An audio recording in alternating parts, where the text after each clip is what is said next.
get it out. Kept in now. Lone Star's got some space. DiCarlo loses his edge. He goes down. Vermont now plays it back out to center there for Bunting. Bunting now whips it back into the far corner. Weber is there. He'll whack it in behind the cage of Burke. Almost 3 minutes gone by. Good pace to this one here between two teams that can't stand one another as that puck bouncing on net. Burke will glove it, drop it on a shot there from Joe Mack from the near circle. Now to the near corner, it goes over to Cage Sturzer. Sturzer going to be teammates with David Brazil at Lindenwood. They work it in deep. That's good job there by Sturzer. Behind the cage to the far side. Steele now will slip it around the far side corner. Quick shot, stick save made there by Sergeyev on a shot from the right point there by Brady Smith. Kept in, quick shot there by Bierman, save made, a rebound chance. Pad stop made there by Sergeyev. Mudbugs can't get it out. Another shot, right pad stop made there by Sergeyev, and he'll cover it up. That was a shot from the high slot there by Bierman again. And Arseny Sergeyev comes up tall between the pipes.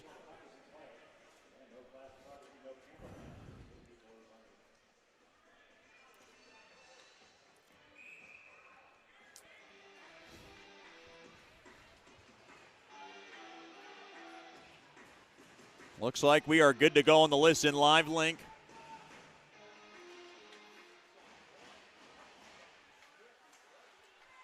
Quick shot, glove save made there by Sergeyev from the near half wall there by McDonald.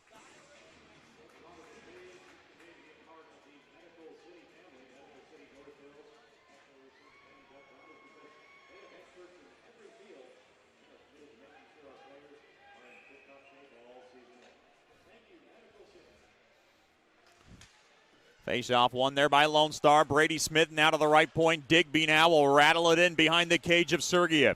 Now to the near corner it goes. Gockler trying to hold it to the far corner. Now behind the cage. Tripped up there was Collins to the far side. Ryan Anderson looking for a call off the near side boards. Up ahead there to Weber. They let it go as Collins got tripped. Now to the near corner now. Worked in deep now along the end boards behind the cage of Burke. Trying to rim it out of trouble there is Sanum. Sanum gets cross-checked to the back, and they're going to call a penalty. Coming out of the box now, or the mouth rather, is Sergeyev.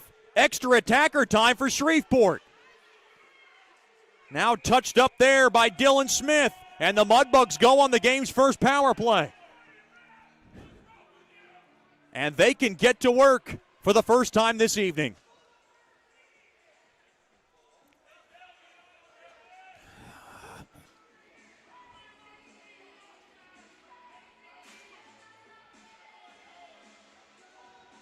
Mudbugs power play, ranked 13th in the league at 17.5%. Lone Star's PK, 85% kill rate. That's good for 6th ranked in the league. Mudbugs 0 for 2 last night. Face-off one there by Shreveport. Dorfman has it at the point. Dorfman now throws it around far half wall over to Joe Mack. Mack now will just drop it in deep behind the cage there for Procopio. He gets spun around now to the near corner there for Dorfman. Dorfman now has help there from Chirino. Loose puck taken away there by Trezera. And Trezera will lambast that baby in to the Mudbug zone. Off the near side boards. Too far there for Chirino. Puck popped back into the Mudbug zone there by Payne. Mudbugs just trying to slow it down with 90 seconds left on the game's opening man advantage. Now worked in deep. Oh no, is that going to be icing on Shreveport? It is. Your icings tonight brought to you by Bayou Blasters. Cleanest shot on ice.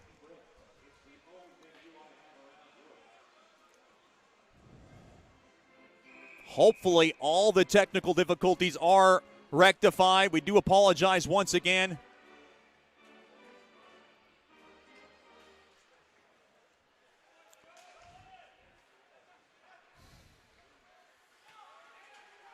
Now played back in here. Smith, Dylan Smith works it in deep, but he shoved it wide. Now behind the cage, lugging it up the ice from left to right. Colson to the near side, up ahead there to Brimmer. Brimmer gets tripped up. Mudbugs looking for a call. They're going to get another one into the near corner. Thrown in front, touched up there by Dylan Smith and the Mudbugs with a huge opportunity. A two-man advantage for 54 seconds. And a big-time opportunity for the Mudbugs. to get the game's first tally.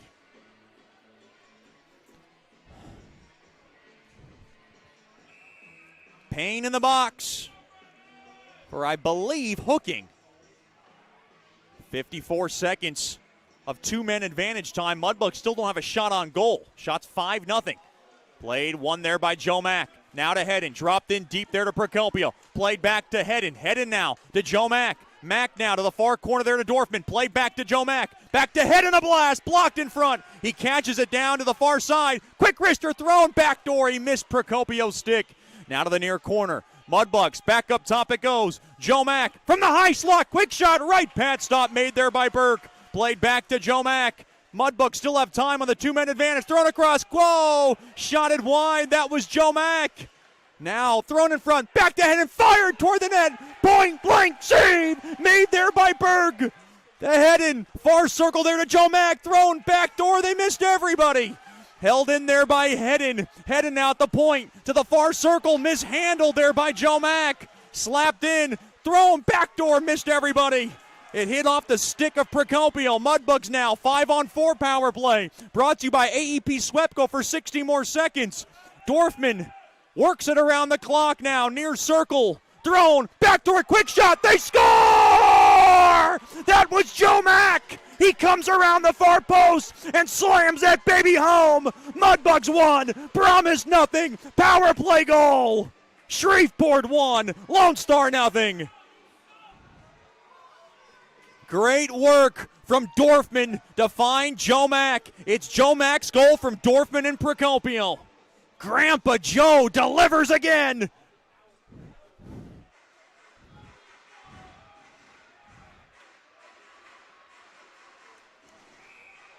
Six and a half gone by. The Mudbugs take advantage.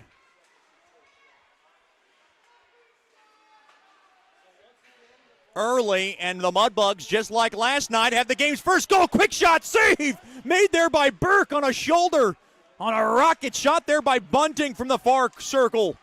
Played back in. Lone Star up ahead there to Tritt. Tritt near corner. Comes around the far side. Good block there by Brazil. He locks up his man now. Tritt, far circle. Quick ripper blocked in front there by Bunting. On a rocket shot there by Baez. Now behind the cage of Sergeyev. To the near side there to Bunting. He'll spin it off the near side boards. Icing should be called on Shreveport, and it will be. Boy, Joe Mack with the nifty pass from Dorfman.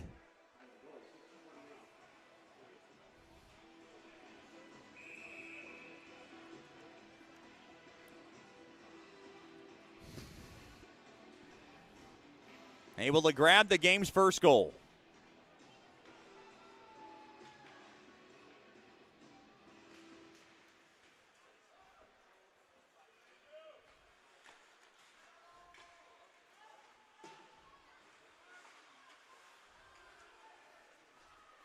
Face-off one there by Lone Star, taken back there by Bunting.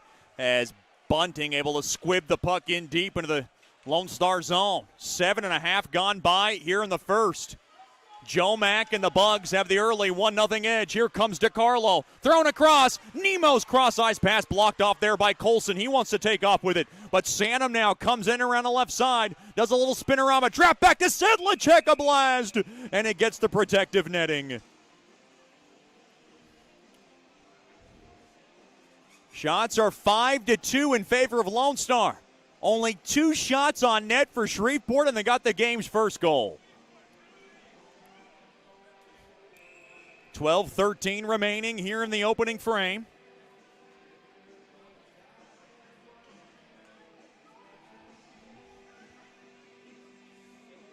Face off to the right of Burke.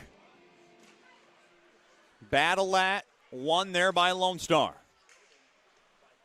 Now along to the near corner. Oh, hard hit.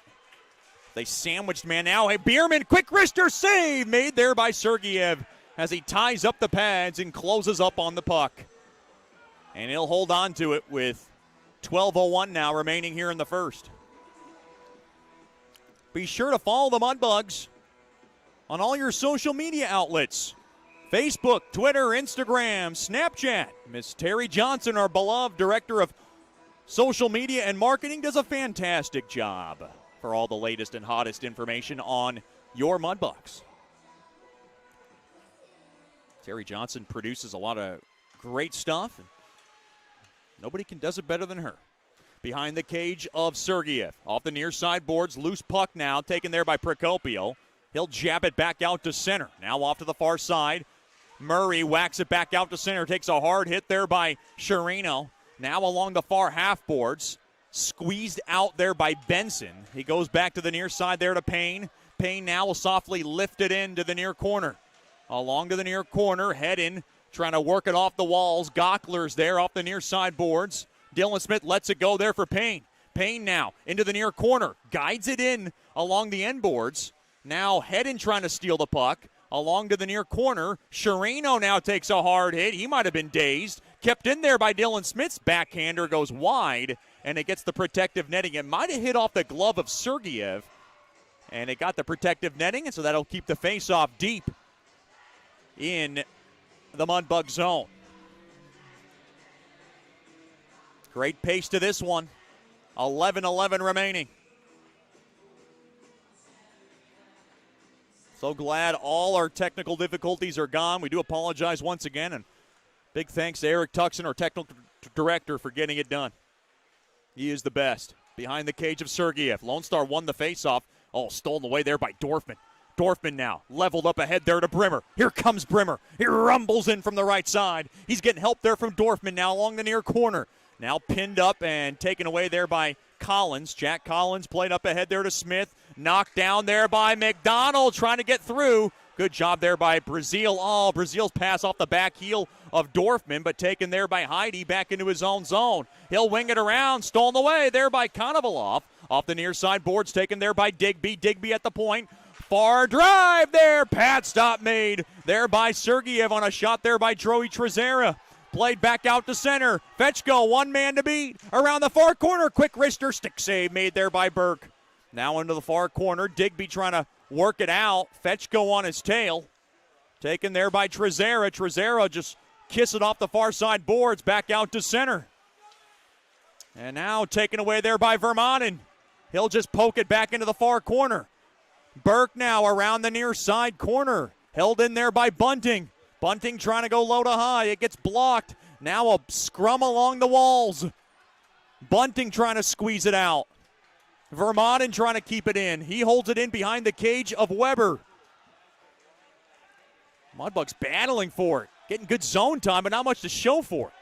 Now along to the near corner, Joey Trezera pins it in along the walls. Mudbugs hold the zone. Weber with the steal. Played back. Metcalf a blast. Steve made rebound chance. He poked it just wide. That was Vermanen. He was right in front, and he made contact with Burke. Now along to the near side. Tritt will just rattle it in to the Mudbug zone. 9:15 to go here in the first. 1-0 lead. Far circle. Quick wrister save made. Rebound chance. What a glove save made there by Sergeyev. Just an outstanding rob job of Nemo around the far post. Just an unbelievable save from Sergeyev. Shreveport 1, Lone Star 0. Stick around. We'll have more after these messages. This is Shreveport Mudbugs hockey. Planning for life and its unexpected events are more important now than ever. Generational Financial Advisors provides accounting, tax services, and financial advice for every stage in life. Janice Watt wants to connect with you to build a relationship and earn your trust. GFA will listen to your goals and objectives and develop a plan to achieve them. Call them at 318-219-4188 or log on to gfapartners.com and set up a free consultation. The GFA offices are located at 8518 Line Avenue, Suite 103. GFA welcomes the opportunity to assist you, either as a small business owner or individual, with all services from accounting to investment planning. Congratulations to our Shreveport Mudbugs on this 2021 season. They have overcome the odds of a pandemic to keep hockey alive in Shreveport-Bossier. Securities and investment advisor services offered through Royal Alliance Associates Incorporated. Member FINRA, SIPC. Generational Financial Advisors is not affiliated with Royal Alliance Associates, Inc. or registered as a broker-dealer or investment advisor. Return of the Mac. Joe Mack able to make his presence known at 6:28 of the first on the power play. Able to fire home a perfect pass across the slot from Braden Dorfman. Max 19th from Dorfman and Procopio on the power play. Congratulations to Miss Ashley Nugent is your LED for Life winner. You can redeem that prize at next Friday's home game at the Swamp Shack. Face-off is won there by Shreveport. They were able to scamper it back out to center. Gato up ahead there to Joe Mack. Near circle, quick wrister, glove save, rebound chance. They score! That was Gato on the rebound. Mudbugs 2, Brahmas nothing. The Italian stallion strikes early in the contest. It's Gato's 13th. Shreveport's got a 2-goal lead again. Great work from that line once again, and Joe Mack and Gato produce once again, and David Brazil gets the secondary helper. Gato from Joe Mack and David Brazil.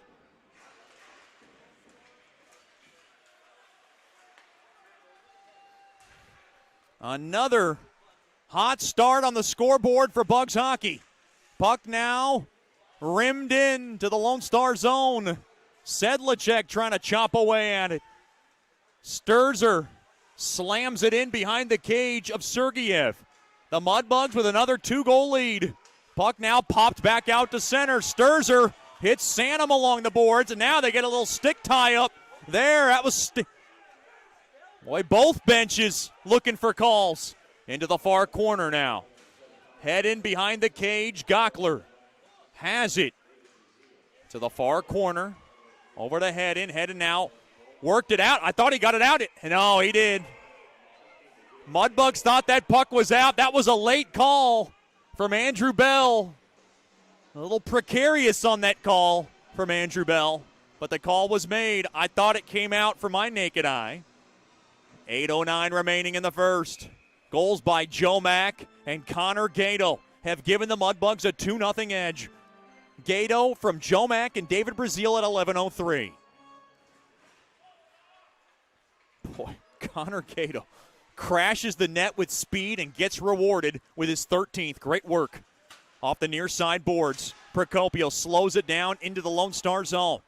Mudbugs know they can't get the foot off the gas pedal now. Lone Star rallied back last night, and they're looking to do it again tonight. To the far corner, Collins just weeds it around to the near corner. Dropped in deep, taken away there by Heidi, stolen away there by Dylan Smith. Now behind the cage of Sergeyev. McCormick, the cheesehead off the stick of Sherino. Whacked off the far side boards, back out to center there by Procopio.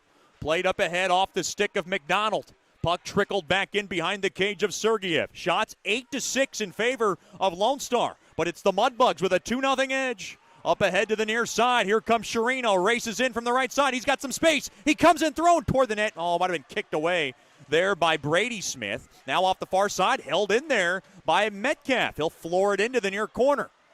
Now along that near corner. That's Fetchko battling for it. Tied up. Brimmer in there. Trying to work it in. Now a bouncer. Right pat stop made there by Burke as Colson just threw it toward the net. Now to the far half wall. Joey Baez able to float it back out to center. Picked up there by Konovalov. Lone Star's got numbers. Thrown across. Mishandled there by Tritt on the bouncer.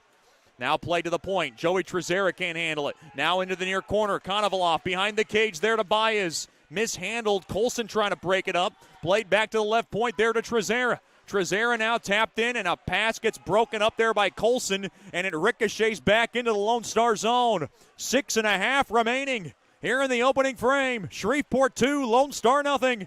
Along to the far side, DeCarlo lugs it into the Mudbug zone, slowed down there by Hedden off the near side boards. Up ahead there to Vermanen. Vermanen near corner, thrown in front. Oh, he missed the stick there by Bunting. Played back to the left point, held in there by Gockler. Played up ahead. Here's a chance for Lone Star. 2-on-1. Oh, what a stick there by Hedden. He saved Purcell of an on-man rush. Off the far side boards. Held in there by Payne. Into the far corner. Action at a rapid pace. To the far corner. DeCarlo thrown up the middle. Quick shot there by Purcell. Right pad stop made there by Sergeyev. Along to the far corner. Arsenij Sergeyev continues to be marvelous. Thrown to the point. Payne skates in. Payne walks in. Quick shot. Score. Frederick Payne, near circle, had some space, and he beat Sergeyev along the short side. Lone Star's on the board. Shreveport 2, Lone Star 1.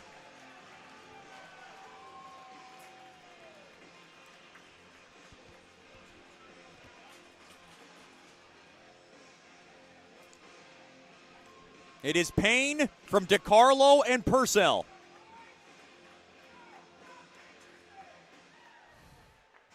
And just like last night, Lone Star gets a goal late in the first to get back in it.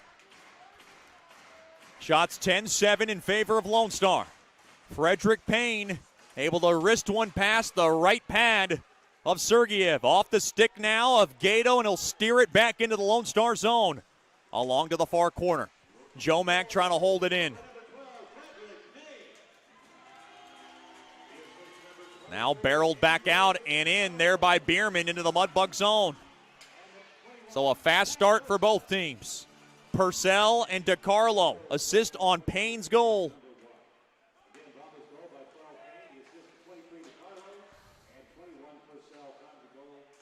Boy, the Mudbugs are going to have their work cut out for them. Oh, hard hit as Brazil goes down along that far boards. Mudbugs bench looking for a call. And now we got a fight. Here we go. It's Joe Mack and Cade Sturzer. Joe Mack's got another right hook. Sturzer trying to come around. Now Joe Mack tied up with his man. Throws another right hook. Here he comes with another right hook. Here they go. They're rumbled up. Another uppercut there by Mack. Mack coming around now. A couple of nudges. And now they're still headlocked. And now they're still headlocking around. Sturzer with another uppercut, another right hook, and now into the Mudbugs bench they go. A long bout between two of the bigger men here in all of the North American Hockey League.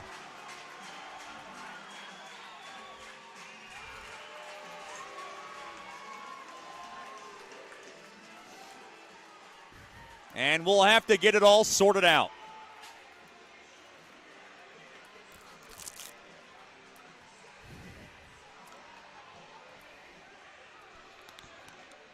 We might just get 5s and 10s. We'll figure it out in just a second.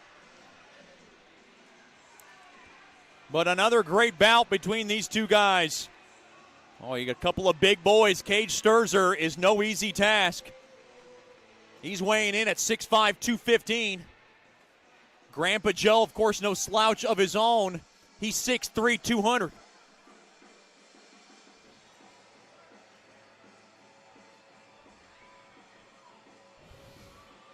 Wow. We knew it was going to get chippier tonight than it did last night. Bingo. You know, Cade Sturzer tied up with Austin Bremer last night, and he got up in the craw of Joe Mack, and Joe Mack had about enough of it.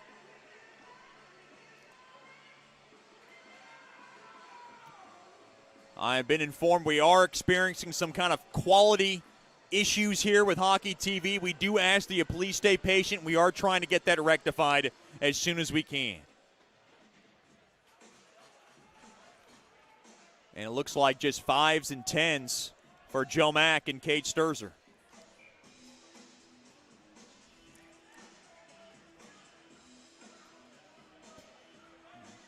.445 remaining here in the opening frame. It is a 2-1 contest.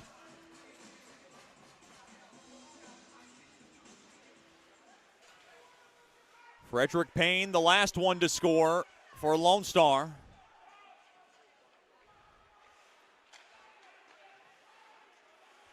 Now off to the far corner. Metcalf up ahead there to Procopio. Played in now. Uh-oh, we got a fight. It's Metcalf and Dylan Smith who got tied up along the far corner. I think it's Metcalf who's going in. Metcalf wanted it equaled up. We're going to see what's going to transpire here. Oh, wow. Uh-oh. Oh, no, they're tossing Metcalf out of here.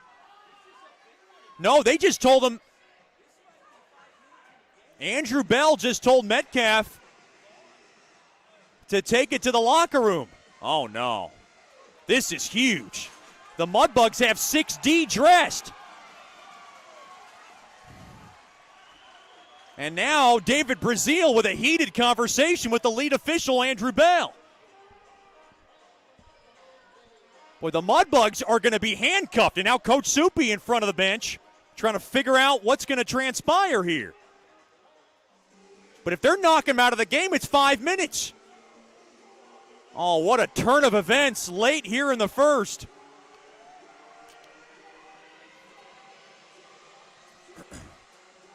Boy, I saw Metcalf getting messed with. You don't see him act out like that unless he is getting messed with. And Dylan Smith and him were tied up. It looked like it was equal along that far corner. 4:26 remaining here in the first.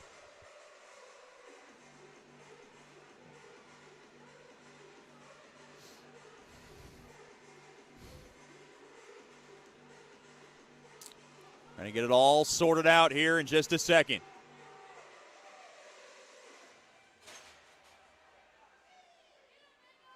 It is just a 2-minute for Metcalf.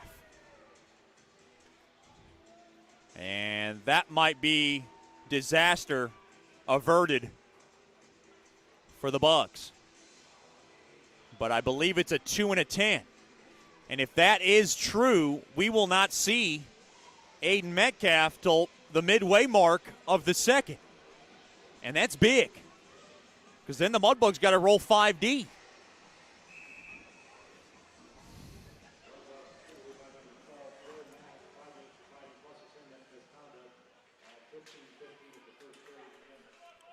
Wow. Lone Star on the power play. Thrown across. Missed everybody. Played back to Joey Trezera. Quick shot blocked. Now flipped but not out. Flag down there by Trezera. Thrown toward the net. Now to the far, broken up there. Good stick there by Vermaten. Now Wines fakes it to the left point there to Trezera. Thrown across, mishandled there by Joey Bias. Thrown toward the net, far corner. Taken there by Tritt. Back to the far circle there to Bias. He'll steer it back to Smith. Now over to Trezera. To the near corner it goes to Konovalov. Low to high, back to Trezera. He walks the line to the near corner to Konovalov. Konovalov, the former Jackalope from the point. He'll drop it off there to Trezera. Trezera's pass broken up there by Procopio. And it'll be deflected back out to center. Good clear there. And now a traffic jam intercepted there by Heidi. And Heidi will rip it down the length of the ice. Boy, we are a little having some technical issues on our hockey tech. So NHL.com is not updated. So we do ask that you don't panic. We don't have the penalties as of yet on Aiden Metcalf. I am just assuming it's a roughing call. I did not get any information. Thrown toward the net, it's blocked. Now to the near corner, broken up, intercepted there by Weber. Weber now races up the ice. He'll whack it off the near side boards and all the way down. And now he spins it in behind the cage of Burke. Up ahead to the near side there to DeCarlo. 30 seconds left on the first choice personnel penalty kill. Thrown in front, off the heel of DeCarlo. He couldn't handle it cleanly. DeCarlo loses his stick. As the puck now rimmed all the way down. Lone Star's power play ranked third in the league at 23%. Shreveport's penalty kill, 82.1, good for 11th best in all of the North American Hockey League. Vermaten has it, and Vermaten able to fork it all the way down. Penalty over on Lone Star. Bugs 1 for 2. The Brahmas 0 for 1 on their man advantages. 2:15 remaining here in the first. 2-1 contest in favor of Bugs hockey as the puck deflects out of play as Lone Star was trying to enter the zone. Face-off will come just outside the, it's going to rather get moved to the center face-off, Don. Face-off won there by Lone Star, near side. Payne will just pelt it in behind the cage of Sergeyev. along to the far corner. Rattle around to the far side. Bilkey's going to hold it in behind the cage. Now up ahead there off Fetchko, and Fetchko will flip it back out to center. Payne will just glide back into his own zone. Into the far corner it goes. There to Bilkey off the stick of Dylan Smith, but now taken there by Gockler. Gockler off the far side boards. Brimmer able just to kind of nudge it back out to center. Taken there by Sanum. Sanum comes around. Quick shot. Stick save. Made there by Burke. Great individual effort there by Griffin Sanum to race through the slot and throw one toward the net. Griffin Sanum from Berkeley, Michigan, nicknamed the Sandman. And he has been a terror against the Mudbugs, and now he is a terror with the Mudbugs.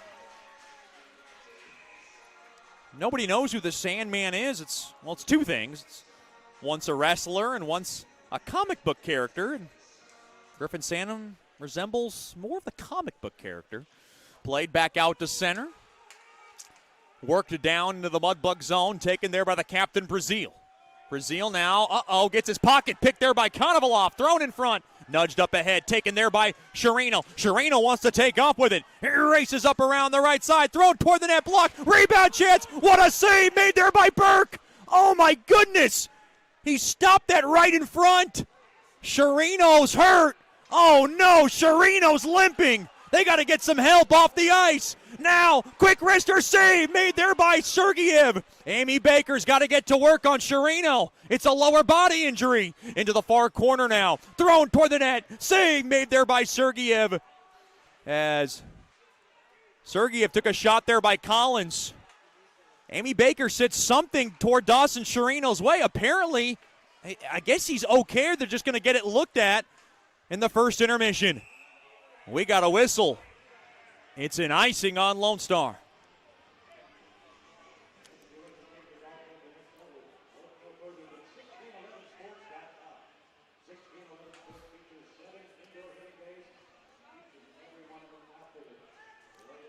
Your icings tonight brought to you by Bayou Blasters. Cleanest shot on ice. Shreveport 2, Lone Star 1. Face off to the left of Burke. Face-off battle at one there by Lone Star. Nemo now twists it around, and he'll nail it all the way down and take a hard hit there by Bunting. Heidi, last chance. He's behind the Mudbugs net. He'll work it now from left to right off the far side post, taken there by Murray. And Murray will just slap it back in to the Mudbug zone. Tied up there by Purcell. 10 seconds left in the period. Now wiggled out. Joey Trezera, chance to the right point. Murray thrown to the point. Turnaround shot blocked. Another backhand shot there by Benson blocked, and that'll do it for the period. Pushing and shoving. And another great opening period between two of the top teams in the South and two of the best teams in all of the North American Hockey League. Shots on goal. 11-8 in favor of Lone Star, but it is the Mudbugs who have a 2-1 lead after one period of play. It appears Dawson Sherino appears to be okay, unless it was something that had to do with his skate. He is skating at his own strength, so that is good news for number 15 and the Mudbugs. Stick around for the Brookshire's Food and Pharmacy first intermission show. We'll have more after these messages. This is Shreveport Mudbugs Hockey. Planning for life and its unexpected events are more important now than ever. Generational Financial Advisors provides accounting, tax services, and financial advice for every stage in life. Janice Watt wants to connect with you to build a relationship and earn your trust. GFA will listen to your goals and objectives and develop a plan to achieve them. Call them at 318-219-4188 or log on to gfapartners.com and set up a free consultation. The GFA offices are located at 8518 Line Avenue, Suite 103. GFA welcomes the opportunity to assist you, either as a small business owner or individual, with all services from accounting to investment planning. Congratulations to our Shreveport Mudbugs on this 2021 season. They have overcome the odds of a pandemic to keep hockey alive in Shreveport Bossier. Securities and investment advisor services offered through Royal Alliance Associates Incorporated. Member FINRA SIPC. Generational Financial Advisors is not affiliated with Royal Alliance Associates, Inc. or registered as a broker-dealer or investment advisor.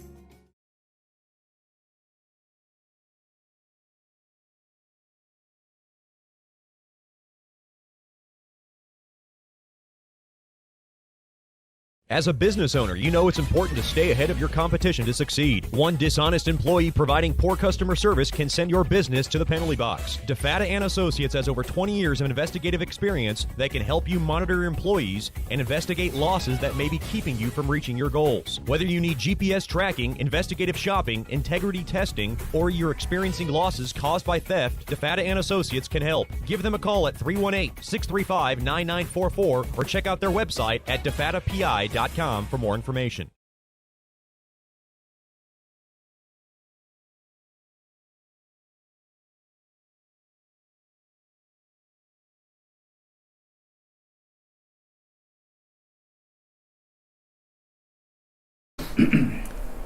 Welcome back into the Brookshire's Food and Pharmacy First Intermission Show, joined by one of our favorites, one of our proud corporate partners really for the last 3 years, and we appreciate your support so much. DeFata and Associates LLC, the man behind that is Jerry DeFata. And Mr. Jerry, first of all, thank you for coming on, and we appreciate your corporate partnership, especially during times like this.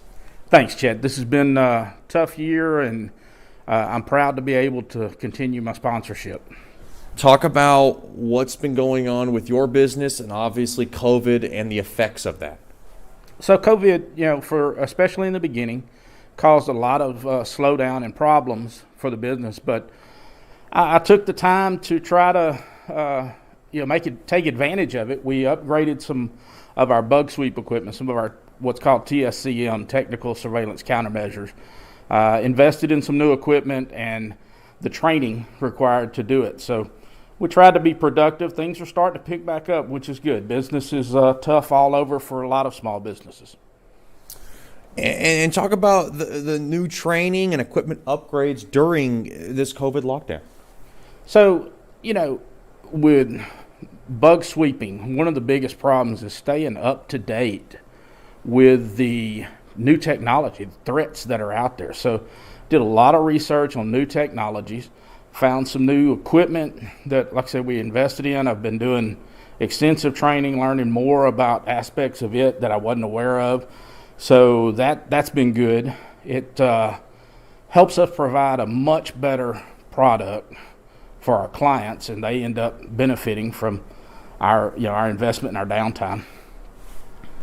One of the big things is hidden cameras. We've talked about it in restrooms causing legal problems for some of the business owners. What can we say more about these hidden cameras, and what do people need to watch out for? So the biggest thing is for people to just be aware. There's cases all over the country, here included, where perverts, voyeurs, whatever you want to call them, are hiding cameras in public restrooms, locker rooms, school locker rooms, places like that, and videoing people when they think they're in privacy, changing clothes, going to the restroom. And in a lot of cases, we're finding that they sell this stuff on the internet. So that's one area that we really concentrated on. There's certain equipment that makes finding these things easier, and we also have developed some training that we can offer to business owners and their employees. Because, down the road, just like with slip and falls or anything else, if you're able to show that you've done all you can to prevent this problem, if somebody files, if your customer, for example, finds the camera, they file a lawsuit against you and the person. And then, you're in a legal battle, and one thing you're going to be asked is, what did you do to prevent it? We're talking to Jerry DeFata here from the DeFata and Associates LLC, a proud corporate partner of Mudbugs Hockey. You talk about spying on small businesses, little things between employees. You work in that private investigation field. What are some of the things that people need to see?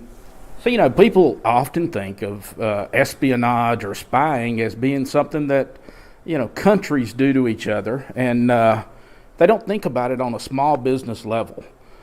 But we've seen cases where an employee just wants to get dirt on their boss or get something that they can try to bribe or influence their boss with, whether it be, the boss's private life or, business is starting to slow down and they're afraid that, something's going to close. So they're putting these listening devices and recorders in conference rooms so they can try to get a heads up on who's going to get terminated or who's going to be laid off or how much their coworkers make, so they can then make an argument that they're not being paid. So there's a lot of, I guess, from a national security standpoint, they're not that important. But, we're not talking about China or Russia spying on the business. We're talking about competitors, coworkers, employees, perverts, whatever. There's a lot of different reasons for somebody to want to spy, even on a small business. Have you noticed an increase in these instances with COVID? How has that affected your business? Have you seen numbers go down? Have you seen traffic go up? Any kind of direct impact because of COVID? So from a COVID point of view, access to, the public has been limited at a lot of businesses. So that actually works to the business advantage. They're not allowing people into their dressing rooms, restrooms, fitting rooms like they once were. But now that things are starting to open back up, it's going to be a problem. Now, the one thing that COVID has impacted is work from home. People working from home, taking sensitive equipment, taking sensitive material, work product home. I advise small business owners to have us go and do a security check of their homes to make sure they have the proper settings on their network, things like that, to ensure that all of their confidential business material, that their customer list, things like that, are not being accessed off property. So it's kind of twofold. There's an advantage in that there's less access, but there's also a disadvantage to stuff being out in public that maybe wouldn't have been out under normal conditions. One thing I noticed about you is your travel schedule and your work schedule always crazy. Has it still been that kind of crazy schedule since COVID has hit us? So for about, I'd say the first, from March. I was traveling in March when things really locked down, and actually had been in New Orleans the weekend that it was discovered, that Monday in New Orleans. So we were all scared to death. We'd had a big event there. But, so for about 3 months it slowed down, but say the last 3 months, things have really ramped back up. People are starting to try to catch up from all the downtime. So, I'm fortunate in that business is good. Not everybody's in that position. What is the easiest way for people to get in contact with you? I always talk about it in our second period, of course, during our broadcast, but I want to hear it from you. So, obviously, the best way, you can just call me direct. My cell number, 318-426-0199. Or go to our company website, defatapi.com, or we have another site that's geared strictly towards the bug sweep, the equipment, and it answers a lot of questions people have, and that's LouisianaTSCM.com. So, again, TSCM is the technical name for what we do. Most people just refer to it as bug sweeps, and we're the only company that specializes in that here in this region. That's Jerry DeFata from DeFata & Associates, LLC. Thank you again for being a corporate partner of Shreveport Mudbugs hockey. This is a great season so far for the Bugs on the ice, but it's most importantly what we do off the ice that makes it all work and really builds this community together. So once again, thank you for your partnership. Thank you, Chet. We enjoy being at the games, and we look forward to a great season. We'll have more after these messages on the Berkshire's Food and Pharmacy First Intermission Show. This is Shreveport Mudbugs hockey. Sterling Dental Center is a proud partner of the Shreveport Mudbugs. I'm Dr. Emil Janu, and my experienced staff and I will handle all your dental needs, from routine cleanings, x-rays, cavities, toothaches, and more, with the best and safest treatment out there. We are a family here at Sterling Dental Center, and we treat our patients like family. We welcome many forms of insurance. Come get your next dental appointment at Sterling Dental Center in Shreveport by calling 318-688-1040 or logging on to sterlingdentalshreveport.com.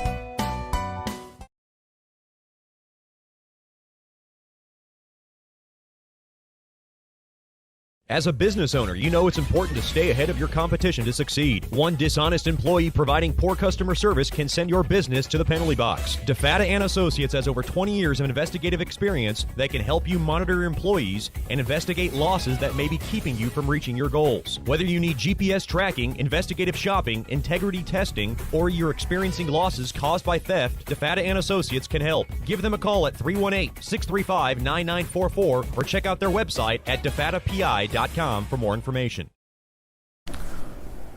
Welcome back into the Brookshire's Food and Pharmacy First Intermission.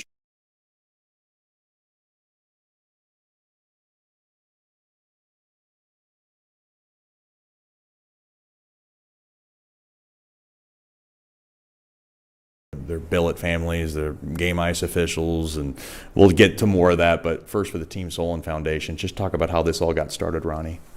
Well, shortly after Solon passed in early 2019, we wanted to do something to honor his memory and also help the local hockey community. So we started the charity of Team Solon Foundation to help pay for kids in the local area to start playing hockey. And talk about the big event that really kind of, I think we launched it, so to speak, was that deck hockey tournament last year. It seemed like you guys raised a lot of money, and obviously for a great cause. Yes, the deck hockey tournament in 2019 was our biggest event and really our first event, and we're overwhelmed with the community support that we have gotten. Had a lot of great corporate sponsors in that and raised a lot more money than we ever thought was possible, which has translated into more kids playing hockey than we thought we were going to have.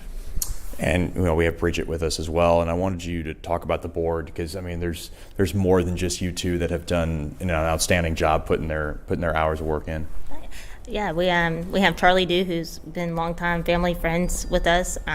Solon, she's an aunt to Solon, and she's our treasurer. We came up with this idea with her, and then we added Christy Lang, who was the most recent member, and then our last member is Stephen McNeil, kind of like another uncle to Solon. Put all of our ideas together and just kind of run with them. I wanted to ask you about this year because you weren't able to do the deck hockey tournament due to COVID. Were you able to kind of find ways to substitute that, and what'd you guys do?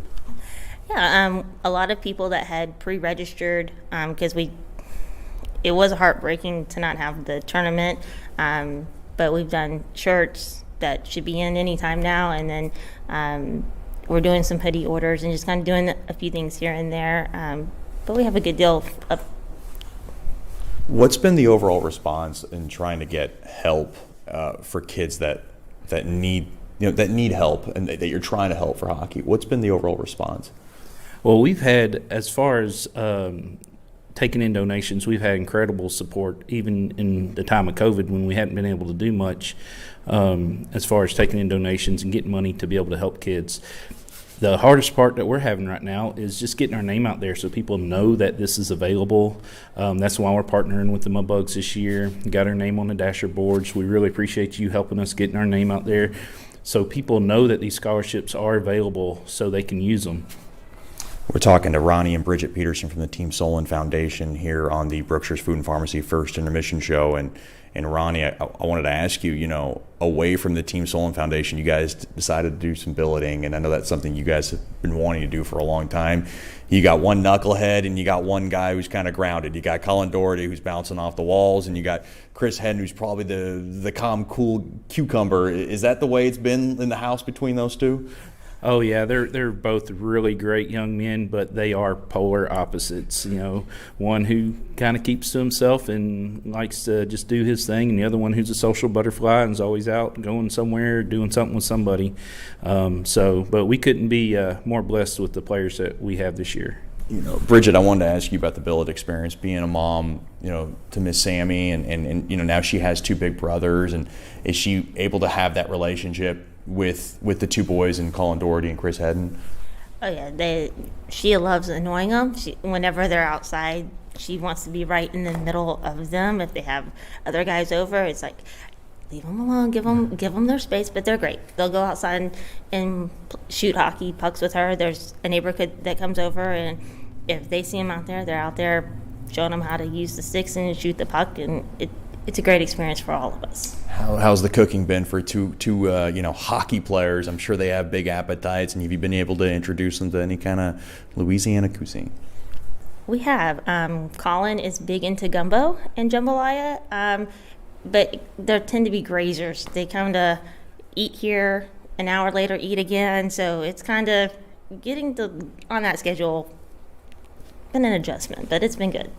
And I want to ask both of you, and I'll start with Ronnie. Was being a billet maybe one of the reasons why you scaled back being a game ice official? I've seen you there once in a while. I know Bridget stepped away from it, and I'll talk to Bridget in a minute about it. But was that the reason you guys kind of scaled back, because you guys wanted to maybe enjoy the game from a different perspective?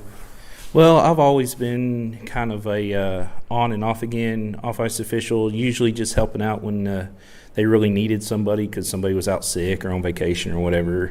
Usually I'm in the stands watching our daughter, so I wasn't able to always help. So that's kind of always my role, was just a fill-in guy when they needed somebody. The one who's sorely missed, and I'm not going to lie, is every time I look down at every home game, I always used to seeing Bridget. I mean, probably since day one, since we started here in the North American Hockey League. And probably the most, comical thing is when you're frantically running towards the goal judge.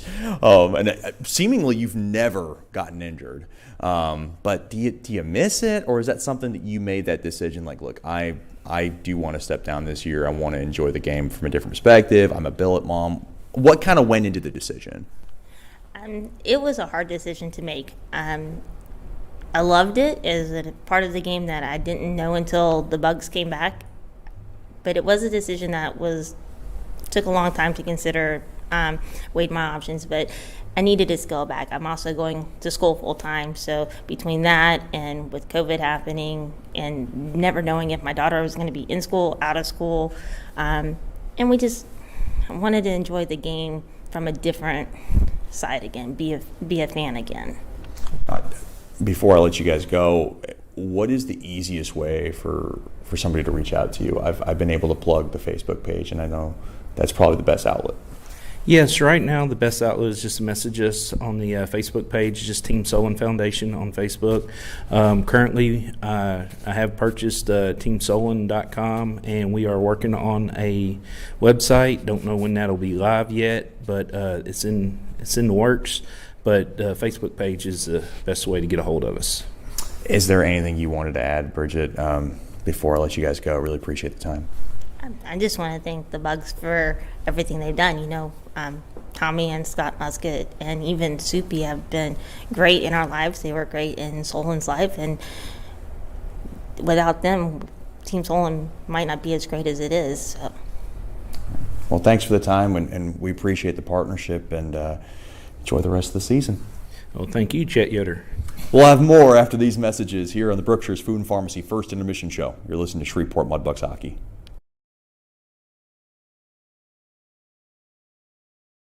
Sterling Dental Center is a proud partner of the Shreveport Mudbugs. I'm Dr. Emil Janu, and my experienced staff and I will handle all your dental needs, from routine cleanings, x-rays, cavities, toothaches, and more, with the best and safest treatment out there. We are a family here at Sterling Dental Center, and we treat our patients like family. We welcome many forms of insurance. Come get your next dental appointment at Sterling Dental Center in Shreveport by calling 318-688-1040 or logging on to sterlingdentalshreveport.com.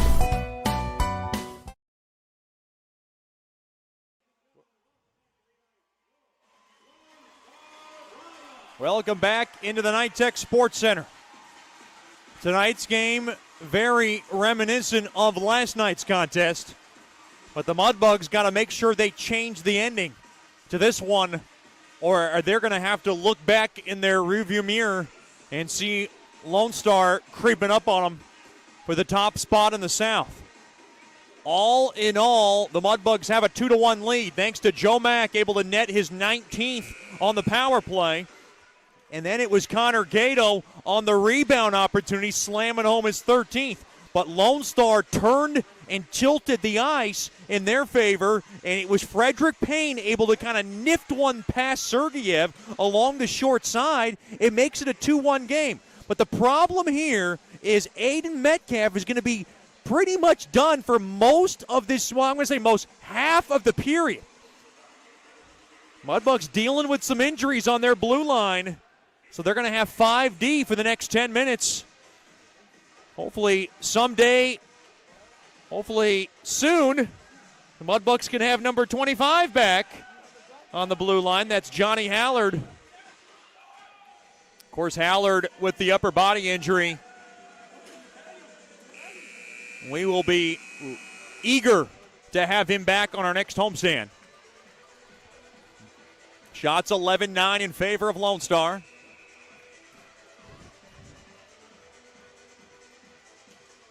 Face-off one there by McCormick. Sherino couldn't get around the pesky stick of McDonald. Now taken back there by Sherino, and we got a penalty. It's a hooking infraction, and it's going against Shreveport. Boy, Sherino thinks it's ticky-tacky, and he is mouthing off toward Andrew Bell's direction. Boy, the Mudbugs are a man down just 6 seconds into the second. Well, you couldn't talk about a more horrid start for Shreveport here to begin this period. Long look for Coach Soupy as he's got the card out, trying to pick up his first choice personnel penalty kill. Lone Star 0 for 1 on the night so far. 2-1 lead for Shreveport, and puck soccered back out to center. Good job there by Brazil. Now gliding all the way back to the near side there is Brady Smith. Played up ahead now. Swirled back there is Tritt, and Tritt's cross-eyes pass intercepted. Trying to take it there was Vermaelen. Mudbugs' second most short-handed goals with 13. Now Baez kind of takes a pirouette back, intercepted there by Heidi. Can Heidi clear it? He cannot. Good possession there by Konovalov. Played back up top to the left point to Trezera, now to Brady Smith. He'll take a spin back now to the point. He'll walk the line. He'll wait now. Ono to the left half wall. Trezera back to Smith. Now to the right point there to Baez. Back to Smith and drive. Save made. Rebound chance. Whistle through the goal mouth. And now Sergeyev was interfered with a little bit. He's got to grab his stick. Now played back in the Lone Star zone. Wholesale line change here for Bugs hockey. Baez can't get past or get through the neutral zone without Gato interrupting it. And the puck now is lodged back into the Brahmas zone, down to 55 seconds left on Sherino's hooking infraction. It is a 2-1 lead in the early stages of the second. Now kissed off the far side boards, in deep now. Purcell looking for it off the near side boards. Mudbugs trying to grab it, and that is Weber, who's able to weed whack that baby back out to center. Boy, Matt Weber, one of the best PKers in the business. This is where he earns most of his stance and his presence in this lineup.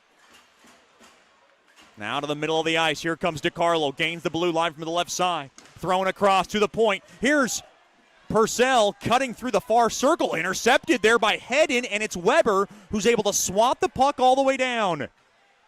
Aiden Metcalf, by the way, was in the box for head contact and then an unsportsmanlike conduct. DiCarlo across. Quick shot. Save made there by Sergeyev. From the far corner, another shot, whistled just wide. Nicholas Nemo with a couple of tricky ones. Penalty is over. Here comes Sedlacek, thrown toward the net. Taken there by Sanum. Sanum back to the left point. Brazil toward the net, looking for a tip. That was Sedlacek who just missed it. Now from the right point into the far corner. Sanum dropped it off there for Steele. Steele now will whip it around the near side boards there for Brazil, who pinches the zone. He goes into the far corner. Gallop that, taken there by DiCarlo, and DiCarlo able just to kind of left it back out to center. Colson will drop it off there to Brazil. Lone Star 0 for 2 in the man advantage. Backhand shot got stolen away there by Sedlacek.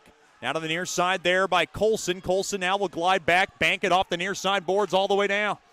Slowed down there by Burke, taken there by Digby. Digby now races up around the left side of the ice. Big hard hit there by Bremer. Comes in now. Lone Star's got numbers. Thrown toward the net. Pad stop made there by Sergeyev on a shot there by Benson from the far circle. Played back out to center. Taken away there by Bierman. Bierman now banged it on to the near side. Mishandled there by Palmer. Good hard hit there by Bremer. To the far side now, Frederick Payne has the only goal for the Brahmas. Rumbles his way into the blue line to the near circle. Benson a shot blocked off there by Heidi. Oh, hard shit along the face.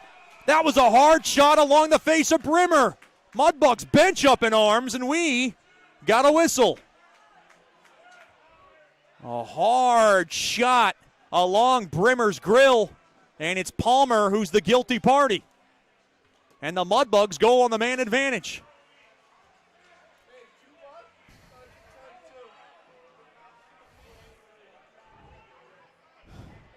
So the Mudbugs on their third man advantage of the evening. And the penalty comes at 3:37 of the second. It's a high sticking infraction on Palmer.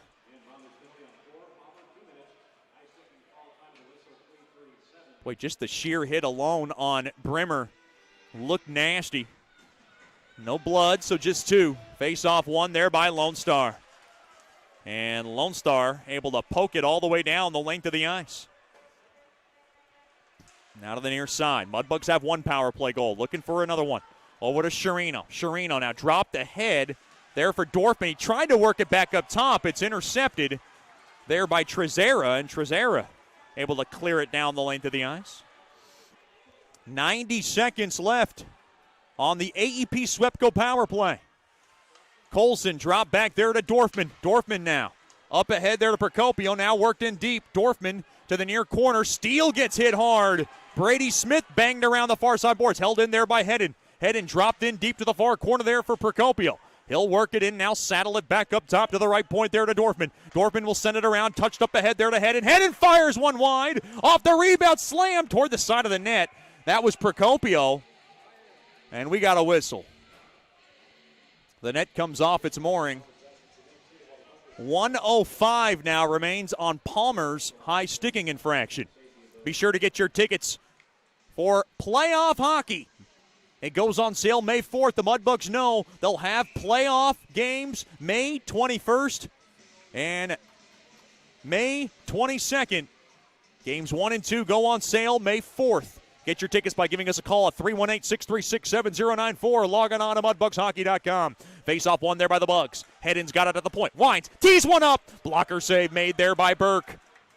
Boy, that puck got through. Now along the inboards behind the cage. There's the cheesehead McCormick. He'll weed it around the far side boards, and now Fetchko can't hold the zone. Uh-oh, Lone Star's got numbers. Back the other way. Here comes Emerson. Drop back there to DeCarlo. Good stick there by Hedden. Now tied up along the boards. Kicked around. Good job there by Brimmer to win the scrum. Down to 35 seconds left now on the man advantage. McCormick works it in deep. He'll drop it in behind the cage. Tried to cover it up there was Burke. That's a risky play. Along to the far corner. Spun around there by Gato. Gato throws it back to the right point, off the boards. Hedden waits. He'll walk the line now to the far half wall. Fetchko back to Hedden, waits, fakes. Now thrown across through the slot. Backhand shot, not much on it. That was McCormick. And now taken away there by Emerson, and it's led up all the way down the length of the ice. Now to the far side. Held in, dropped off there to Weber. Weber now thrown across to the point. Mudbugs 1 for 3 now on the man advantage.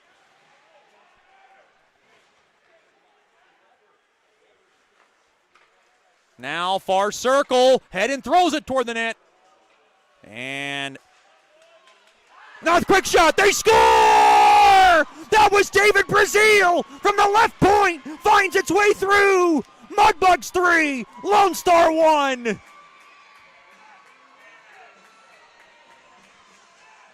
The captain delivers in the biggest game of the year. It's Brazil. It's Brazil from Vermaelen and Heidi. They got that one wrong. They flipped the 9 into a 6.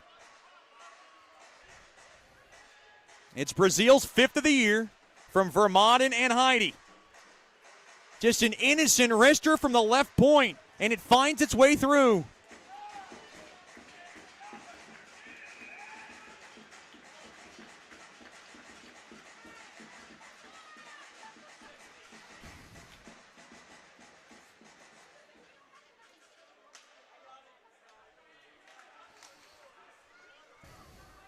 Face-off one there by Lone Star. Brazil just threw an innocent wrister from the left point, and it finds a hole past Burke. And it is a 3-1 edge. The Mudbugs have a 2-goal lead again. Great work from the captain from Granville. Played back out to center. Tritt works the zone from the left side, blocked off. Now Heidi up ahead to the middle of the ice. Smothered up. Oh, hard hit there by Cato. He got his bell rung there by Payne. Might have felt some pain after that one. Along the far side, Digby runs into a man, stolen away, dragged down there with Steele. Mudbugs looking for a call. Along to the far corner, roughed up now with Steele. Hard hitting going on. We got a melee into the far corner. It's McCormick now with a right hook. This is going crazy. And now, wait a minute. Payne just went after McCormick. And we got all kinds of chaos ensuing into the far corner. A right hook. McCormick trying to get free. McCormick tied up as he had Payne going after him. Oh boy, this is just getting crazy. McCormick trying to land one. And now he's getting it top across the head. And he's roughed up. And now they'll whistle it down. The problem with that attack on McCormick was he wasn't ready for it. Payne went after him, so McCormick wasn't even ready. And that's what the Mudbugs are arguing about. They thought that was a cheap shot. Coach Soupy right in front of the bench, and he's trying to point out what went wrong into the far corner. Does Mason McCormick bleeding?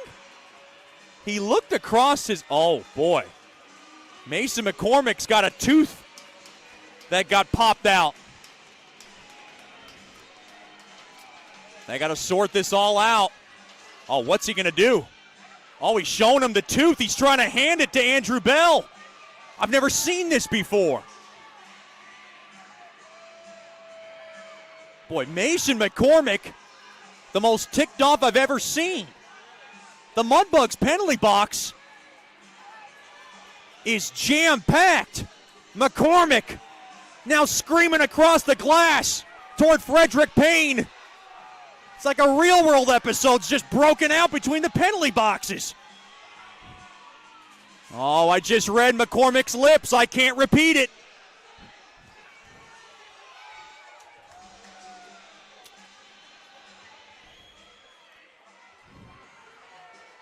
Angry hockey here at the Nytex Sports Centre.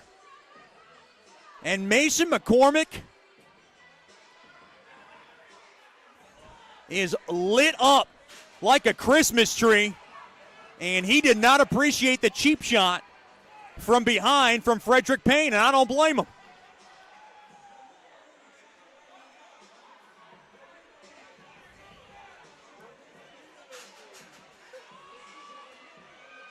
Someone has got to calm down McCormick, because if he puts more work onto that glass, he could get some extra minutes. They're going to have to sort this out. Boy, all kinds of melee breaking loose here at the Nytex Sports Centre.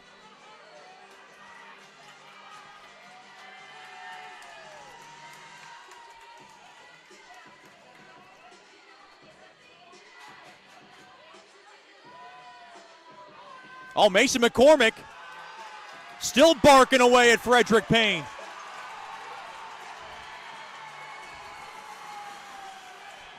So they're going to take, McCormick's gone. Now they're going to let Frederick Payne know what his sentence is going to be. Almost 7 minutes gone by in the second. Just a rumble here in North Richland Hills.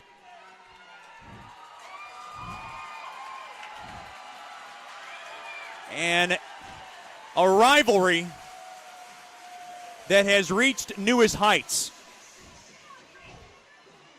Mason McCormick was channeling Dominic Procopio.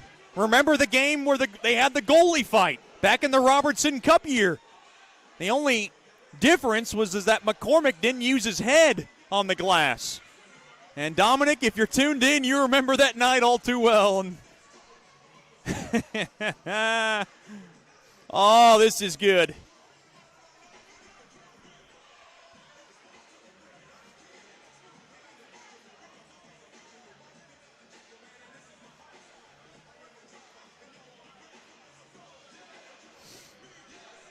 And we're going to get it all sorted out now.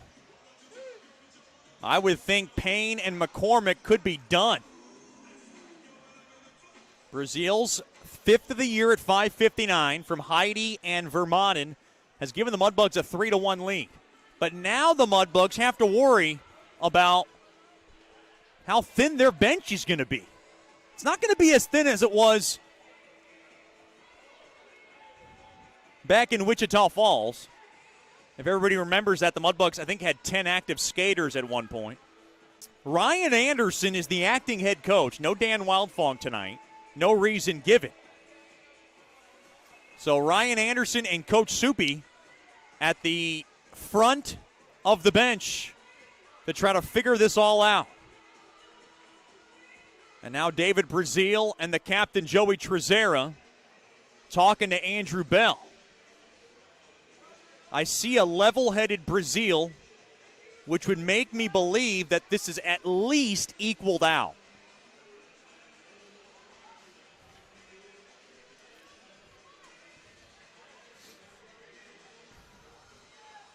We're going to need Mudbugs box a little packed right now. I'm going to need to get some marshmallows to roast in there. Brahmas penalty box, not all that packed just yet. Shots 14-11 in favor of Lone Star. The Mudbugs have a 3-1 edge.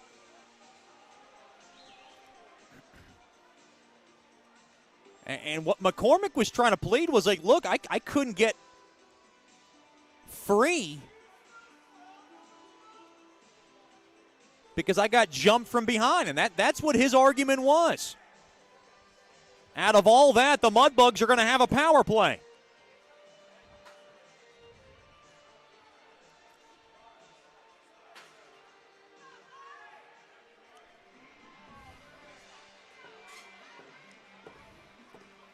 We'll sort this out now as Coach Soupy now with a long discussion with Andrew Bell.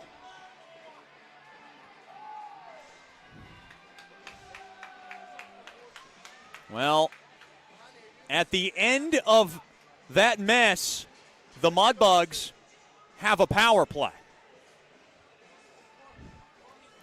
And I have to say, the Mudbugs should have a power play. And I'm trying to be as impartial here because they got jumped. It was Lone Star who started it. But it's the Mudbugs who were trying to battle themselves out of this. And they're going to have a power play out of this. So the 4th of the night for Shreveport. And this is a huge opportunity.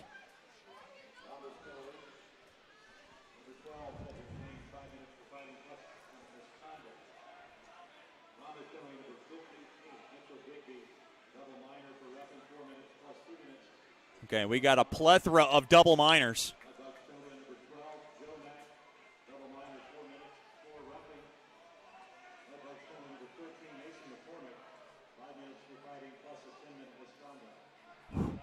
Okay, so Mason McCormick is still in the game. And that was the one thing you had to watch out for because we know McCormick is an emotional hockey player. But he had reason to vent in the way that he did.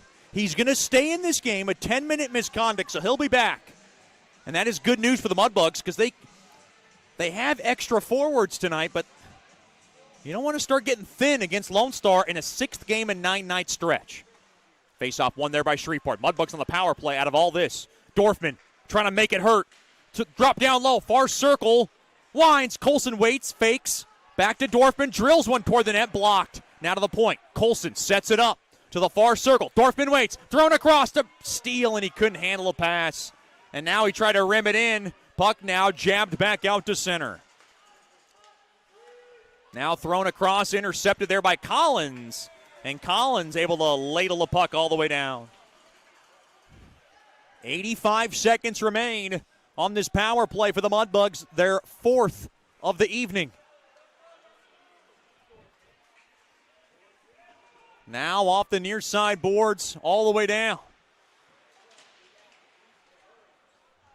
McCormick lost a tooth, and he's going to lose this period as well. Now to the near corner. Steele to the point there to Colson. Dropped off there to Jordan. Fires it toward the net. Save made. Blocked in front. Mudbugs trying to grab it. Colson's got it. Colson now from the top of the far circle. Deflected into the protective netting. With 51 seconds remaining on this power play. 8 minutes gone by here in the second. It is a 3-1 Mudbugs lead.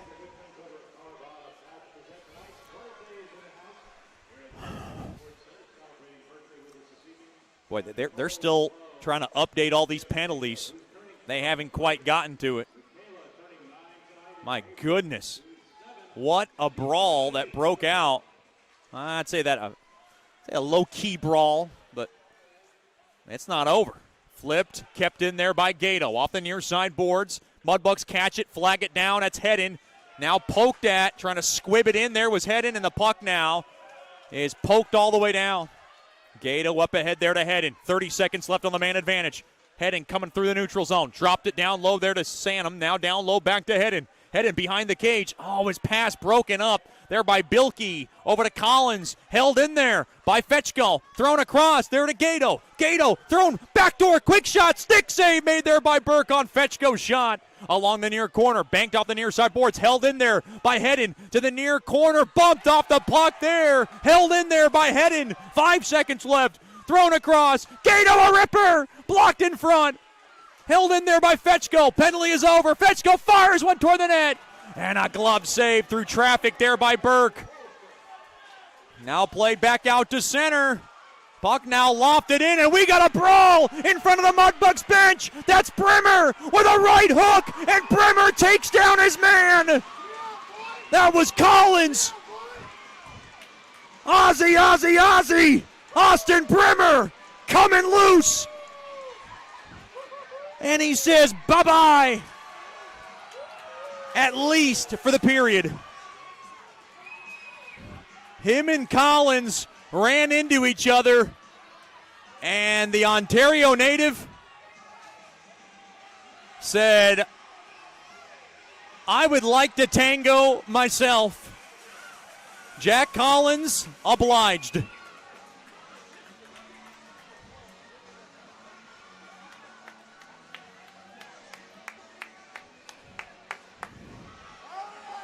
Boy, this one, it's going to be one to remember for a long time.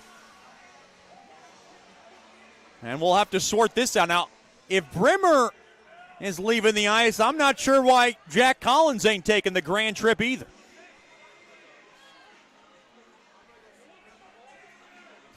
Oh, man. That was a brief fight, but one that was finished from Brimmer.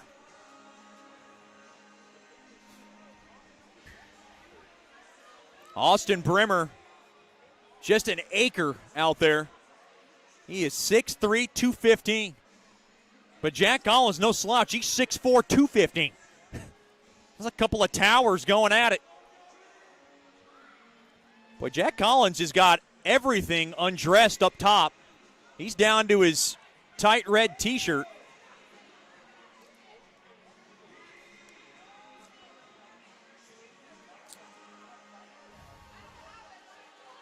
And Jack Collins going to take the trip into the locker room as well.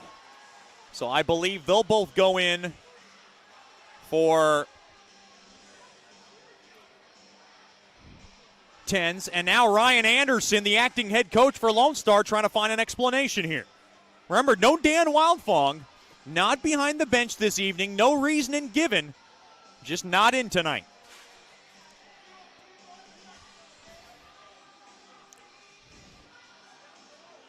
The problem you face here, because the Mudbugs got to make sure their depth is tested here, because remember, this is the 6th game in 9 nights.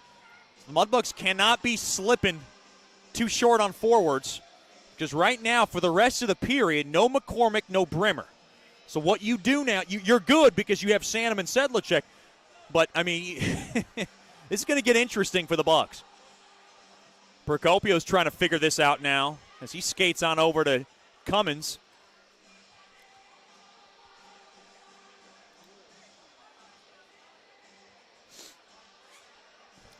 Well, looks like no penalties or additional penalties are going to go up.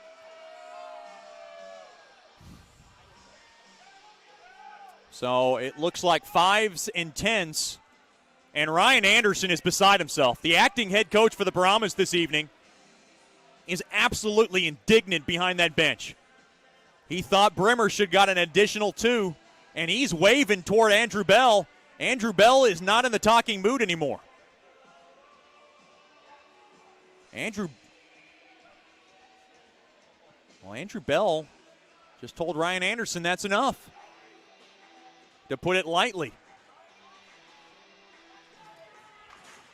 Well, now Procopio said, hey, Coach Soupy needs an explanation on what's going on.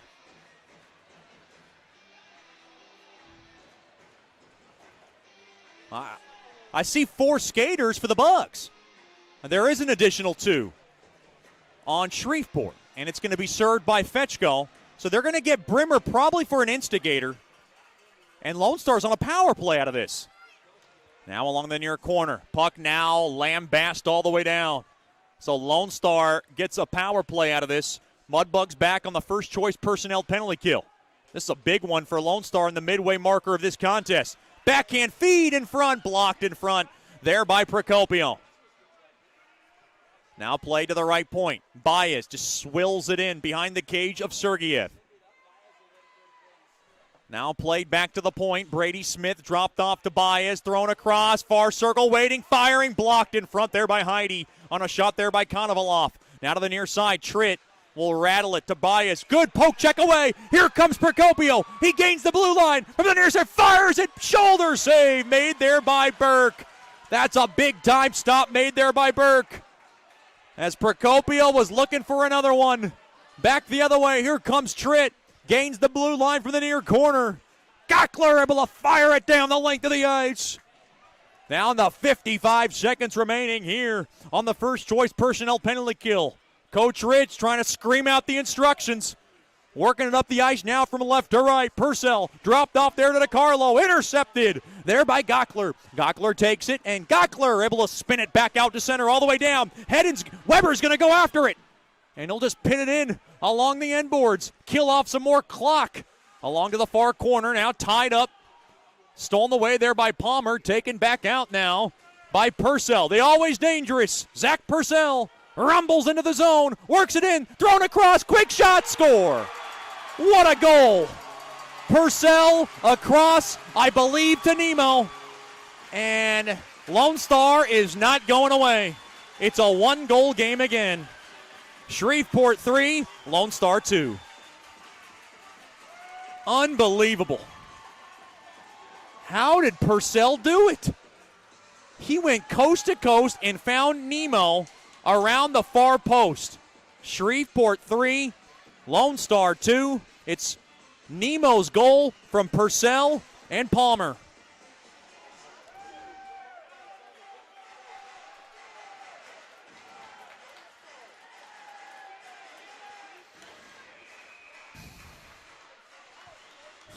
Time of the goal, 10:49 of the second. Another power play goal in this series for Lone Star. And the Mudbugs are on their heels now, only leading by 1 again. Now back out to center. Sedlacek will slither it in to the Lone Star zone. Sealed up there by Joe Mack, now trying to kick it around out of that scrum. Steele trying to get up now. Boy, Garrett Steele looks very frustrated tonight, and he is going to have to work himself out of it. Up along the ice now to the near circle. Joey Trezera thrown toward the net. Save made there by Sergeyev. Now to the far corner. That's Sturzer. Sturzer walks the line to the point. He'll now fork it into the near corner. Along the end boards, tripped up there was Gockler. Into the far corner now. Sturzer pins it into the boards. Shots 15-13 in favor of Lone Star. Shreveport with a 1-goal lead.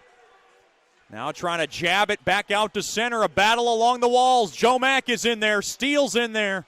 Pecking away at it. Puck now rimmed into the near corner. Emerson to chase it down. Up along to the near side. Stolen away. Emerson, a shot blocked. Good stick there by Sedlacek. Now avoiding a hit there was Gockler. Along the end boards taken there by Headed.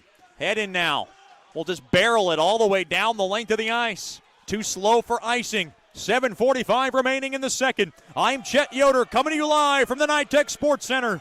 Shreveport 3, Lone Star 3, thrown toward the net. Oh boy, that caught Sergeyev napping. Emerson threw one through the goal mouth. Now heading off the far side boards, up ahead there for Bunting. Stopped, and now Dorfman picks it up at the right point. He'll just rake it into the near corner. Along to the near side. Near circle now. Taking a pirouette back. Dorfman back up top. Nobody was there. Played back out to center. Heidi to the near side there to Brazil. Up ahead off the stick of Dorfman. Oh, down goes Dorfman. He got tied up there with Murray. Loose puck taken there by Palmer. Boy, back and forth. These two teams go. They've traded goals in this period. One from Brazil, the other from Nemo. Now thrown across behind Konovalov. Now into the far corner. Kicked around there by Heidi. Trying to work it out free is Procopio. Played back now right. Quick shot. Oh, blocker save made there by Sergeyev on a shot there by Konovalov from the far half wall. Played back out to center. Nemo has it. He throws it up ahead. Taken down there was Baez. Played back the other way. Fetchko wants to run with it. Oh, a hard hit. Fetchko gets rung into the boards. Now along behind the cage. Trezera seals up Procopio. Played back out to center. Colson wants to get onside. He does. He comes around. Far circle. Quick shot. He rested it wide. That was Colson thrown toward the net. And now back out to center. Here comes Nemo. One to beat. That's Colson. Quick shot. Good stick there by Colson. And he gets the protective netting. With 5:54 remaining here in the second. The second period tonight brought to you by DeFata and Associates, LLC. Investigative and risk analysis services. Personal matters, child custody cases, internal theft problems within your business. Just call our main man, Jerry DeFata, at 318-635-9944 to talk about your case, or log on to defatapi.com.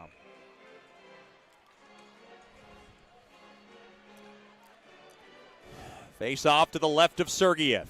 Shots are 17-13 in favor of Lone Star. Mudbugs clinging to a one-goal lead in a game for the ages. Face off. Goal thrown toward the net. It was fought off there by Sergeyev from the near angle there by Purcell. DeCarlo will shovel it back to Palmer. His pass missed everybody. Should be icing on Lone Star, and it will be. That's a big icing. Your icings tonight brought to you by Bayou Blasters. Cleanest shot on ice.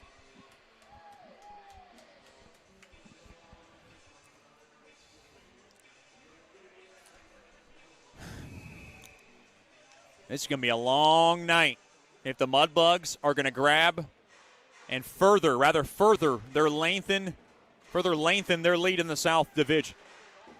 Because Lone Star is giving Shreveport everything they can handle right now. Play to the point. Metcalf just chops it to the far side. Chipped back out there by Purcell along the far side.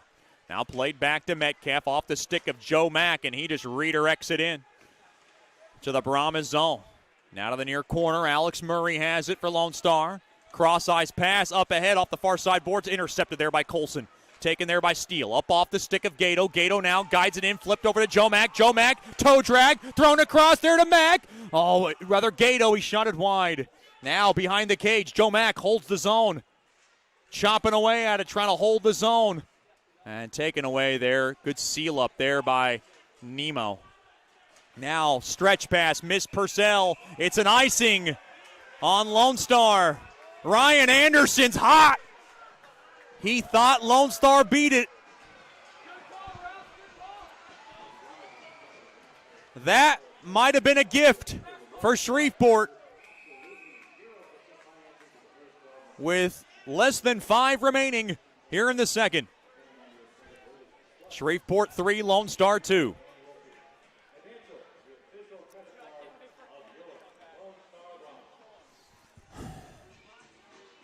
Boy, Nemo having an outstanding year as a Brahma. His 17th goal of the year, his 53rd point from Purcell and Palmer, the latest goal in this game. Puck now lofted back out to center there by Lone Star. Mishandled there by Hedden. Into the near corner behind the cage now Gockler. Up ahead there to Bunting. Bunting glides it back out. He'll knock it off the near side boards and chase it down. Good hard hit there as Bunting runs over Digby. Along to the near corner, trying to battle for it is Weber. Weber now just threads it in behind the cage to the far corner there to Vermaelen. He'll dial it back to Weber. He'll rag and wheel it around to the near side boards. Left point shot there by Henning. Quick shot. Oh, from the far circle there by Vermaelen. He had Burke down and out, but couldn't get it toward the net. Poke checked away. Mudbugs have a chance, 2-on-1. Here's Vermaelen thrown toward the net. Backhand shot there by Bunting off the rebound. Save made there by Burke, and we got a whistle. We got a penalty coming up. Cram Burke with a very alert stop, and Vermaelen shaken up along the end boards. Oh boy, Vermaelen is hurt, and he's got to get looked at from Amy Baker, the Mudbugs athletic trainer. Cade Sturzer back in the box.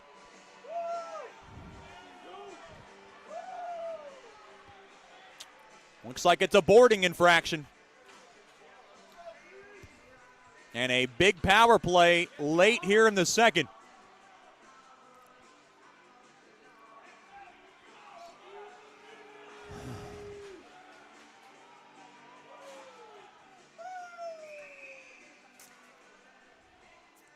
Mudbugs without Austin Bremer for the rest of the period after his fight with Jack Collins.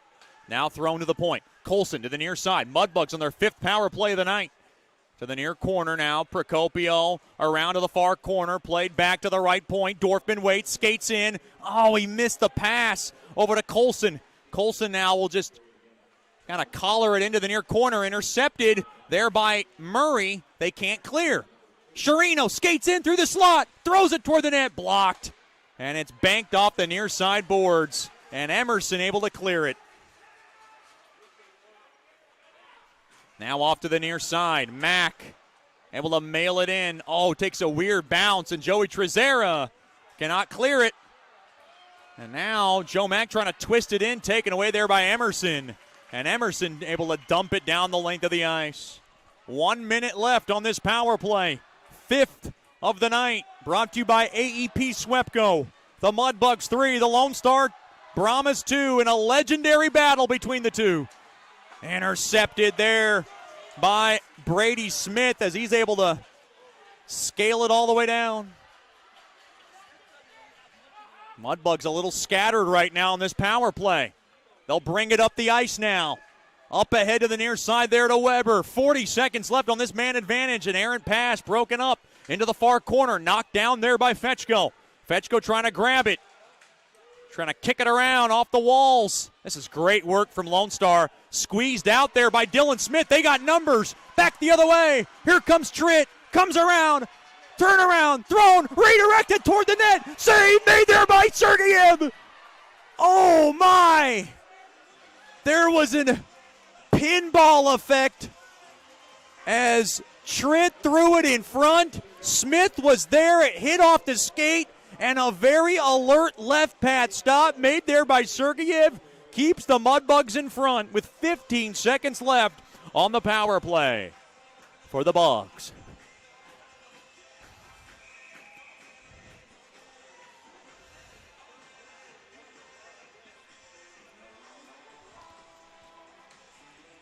Sturzer in the box for roughing, by the way.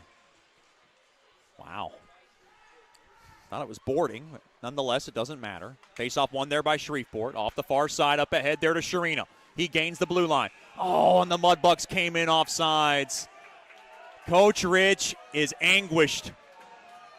Those are simple entries for the Bugs, and Joe Mack thought it was clean. It was close. Mudbugs trying to cheat a little bit, maybe. I mean, every team tries it. Try to get ahead of that blue line. 3 seconds left now, the man advantage. Sturzer ready to get out. Face-off battle at one there by Lone Star. And the Mudbugs are 1 for 5 on the man advantage.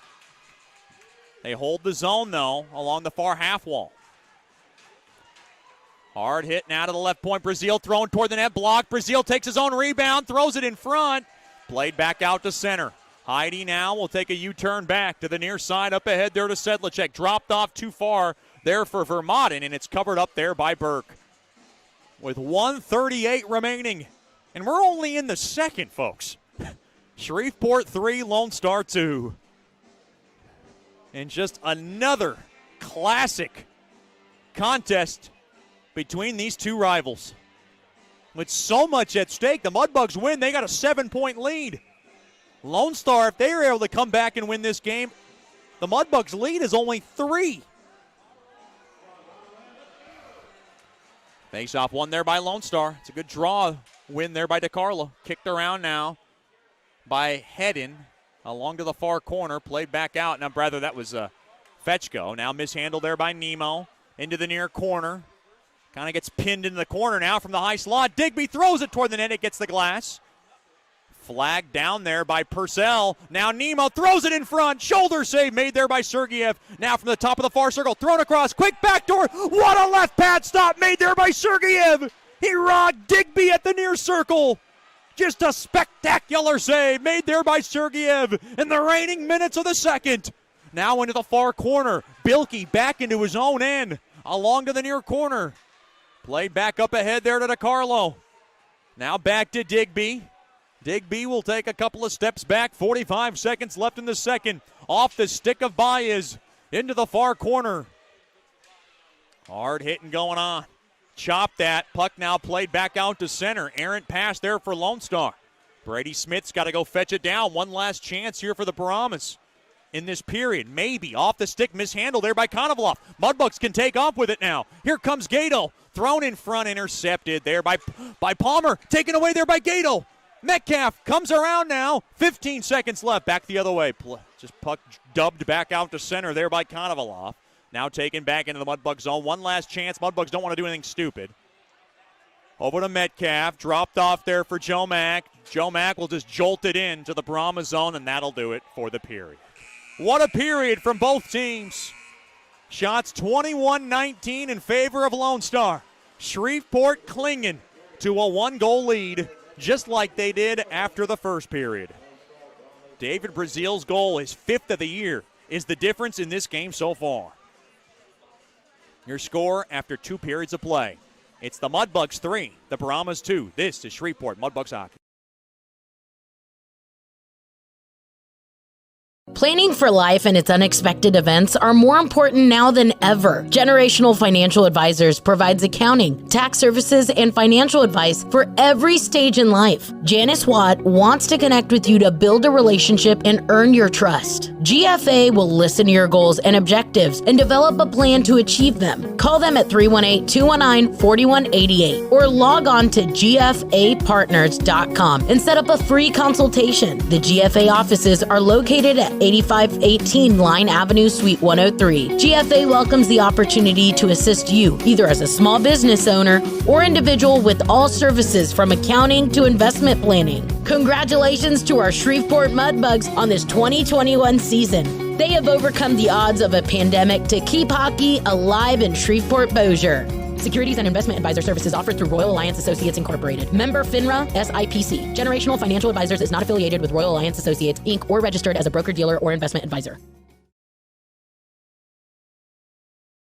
As a business owner, you know it's important to stay ahead of your competition to succeed. One dishonest employee providing poor customer service can send your business to the penalty box. DeFata and Associates has over 20 years of investigative experience that can help you monitor your employees and investigate losses that may be keeping you from reaching your goals. Whether you need GPS tracking, investigative shopping, integrity testing, or you're experiencing losses caused by theft, DeFata and Associates can help. Give them a call at 318-635-9944 or check out their website at defatapi.com for more information. The Robertson Cup champion Shreveport Mudbugs know big goals lead to big wins. That's why State Farm agent Ben Tolis and his State Farm team are here to help you score a big goal with your home and auto insurance. It's a great call that saves you time and money. So go score the winning goal and score savings by combining your home and auto. It's just another way we're here to help your life go right. Call State Farm agent Ben Tolis today at 318-688-1522. That's 318-688-1522. Welcome back into the Brookshire's Food and Pharmacy First Intermission Show. Mudbugs and Lone Star, and we're joined by a special treat, Adam Colson's dad, Mr. Jeff Colson, First of all, Mr. Colson, thanks for the time. Appreciate it. No problem. Thanks for having me in. And I'm talking to Chet. This is a big deal for me. Don't enlarge my head any more than it is, or as big as people say it is. Talk about Adam Colson's move to Shreveport when the deal was done, and how different it has been from Odessa from your perspective. So I actually was in town when the trade happened.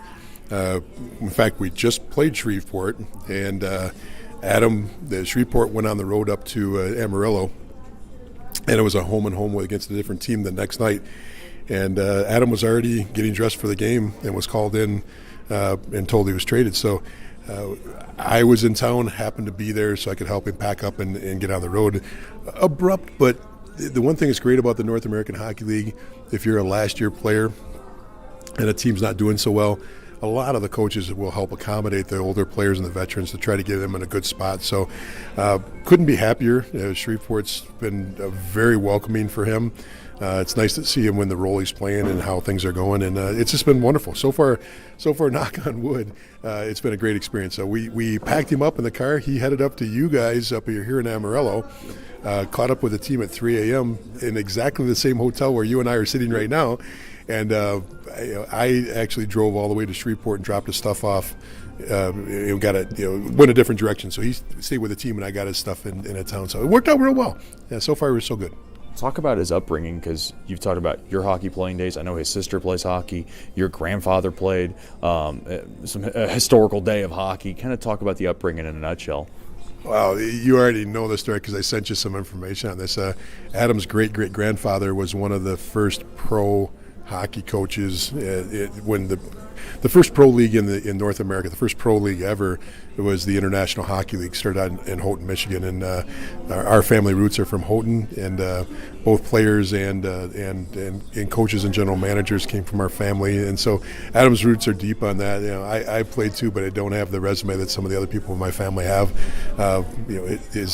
He's got a nephew that's still coaching in the USHL, or I've got a nephew, it's Adam's cousin that's coaching in the USHL, got an Olympian in the family. So, Adam's got some big shoes to fill. Not all his dad's. The family itself is a hockey family. What in your mind is the next step for Adam Colson, and how much have you played, I guess, a factor in the big decisions that are coming up, being that this is his last year in juniors? Well, it's a COVID year, and for any 2,000 that's playing juniors, and it doesn't matter if you're in the USHL, BCHL, or the North American Hockey League, if you came into the year without a commitment to a D1 program, it's a tough year because there's a backlog of D1 players in the portal right now, which is the chance to transfer from school to school, and there's a backlog because so many players have the opportunity to stay at D1 for another year. So a lot of the opportunities that would normally open up aren't there right now. So, but it's like anything else in life, it opens up different doors. So we're just excited that he's getting opportunities and talking to coaches, and where he ends up and where it finishes for him, or where his next journey starts, that's up to Adam. Mom and Dad were there to give him advice. Mom, being the attorney, gives him a little more of the academic advice. Right. I'll support him on any decision he makes on the hockey side, but really, ultimately, he'll make his own decision on that. And then looking ahead, aside from Adam Colson, you run your own junior hockey advising site. Talk about kind of when that started and what you're looking to accomplish there, because I think that's pretty neat. So the hockey world is polarized around the title advisor, because some people look at advisors as being a necessity and important. Other people look at the word advisor and look at it as kind of like some people look at lawyers, where it's a polarizing word. I'm not an advisor of players. I run a company called Junior Hockey Advisor, and all I do is sell webinars on how to go through the process. So a parent could come to me. I do a lot of free live streams. I do a lot of social media stuff on just how to work through crossroads. This crossroad could be at 14 when they're deciding, do they need to move to Detroit or do they need to move to Boston? It could be at 16 when prep schools come involved. I don't represent players, nor do I try to help a player move on with specific teams. I teach parents on how the process works. So that's what we do.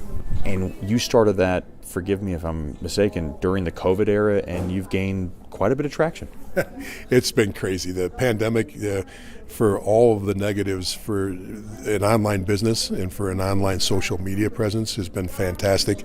We started doing Facebook, and I'm not a Facebook guy per se, but we're now, the audience has grown from zero about 14 months ago, 15 months ago to on all the different platforms. I think we have subscribed 15,000 people now, and we do a live stream video. The live streams don't get a lot of traction in the first play, but the replays go crazy, thousands and thousands of replays on them, and it's not something I ever expected, but it's fun. I'm having a blast. We're talking to Adam Colson's dad, Mr. Jeff Colson, and Mr. Colson, what's the most common question that you've come across that people have for you about junior hockey? What do I do? Because there's so much junior hockey and there's so many different levels and different layers. You got Canadian parents that don't have an understanding of how the American system works, but they want to be involved with D1 hockey or D3 hockey. In that, not only juniors, but understanding the layers and levels of Division I, Division III, and ACHA college club hockey. People don't really understand that. So I spend a lot of time just educating people on the different levels and the processes to get there. We have a few New York kids, and I wanted to ask you about how the hockey scene is in Rochester. Obviously, that's where you and the Colson family's from. Is it a big market? Because you think about New York as a big market, Rangers, Sabres, Islanders. Is it big also for, hockey as a whole? Well, it's a changing and morphing market in Rochester. Rochester has been very big at times. Youth hockey is kind of stagnant over the last 8 to 10 years. I was a president of the youth hockey in town there for a long time. Revitalized now because now the East Coast Selects and Bishop Kearney has started with a prep program in Rochester with extremely high level players. Their 16s and 18 teams are just chock full of Division I commitments. Western New York usually gets clumped together, Syracuse, Buffalo, Rochester together. That's very powerful. When you take the whole region, it's powerful. Individually, they're all okay compared. You can't compare it to Boston. You can't compare it to Detroit because those markets are huge. But upstate New York, Western New York holds its own though. Talk about your playing days, because I thought it was kind of neat when I interviewed Adam Colson earlier this season. He talked about how you're in the Marine Corps and you're playing hockey there, and I just thought it was kind of something that you don't hear much about. Well, I had the best of all hockey careers, even though I did not make a career out of pro hockey. I had a little taste in pro hockey, but when I was in the Marine Corps, I played hockey. And I was fortunate enough to be the captain of the team, and I spent the last 3 years out of a 4-year contract touring and playing hockey, and it was a promotional deal for the Marine Corps, just like most of their sports teams are. The all-Marine team was there to help get exposure for the Marine Corps and to help get new Marines and recruits in. But I had a phenomenal time. I really enjoyed it. It was a good time. Given the hockey family and the hockey roots that you have in the family, was there pressure for Adam Colson, as a young kid, to play the game? Yes.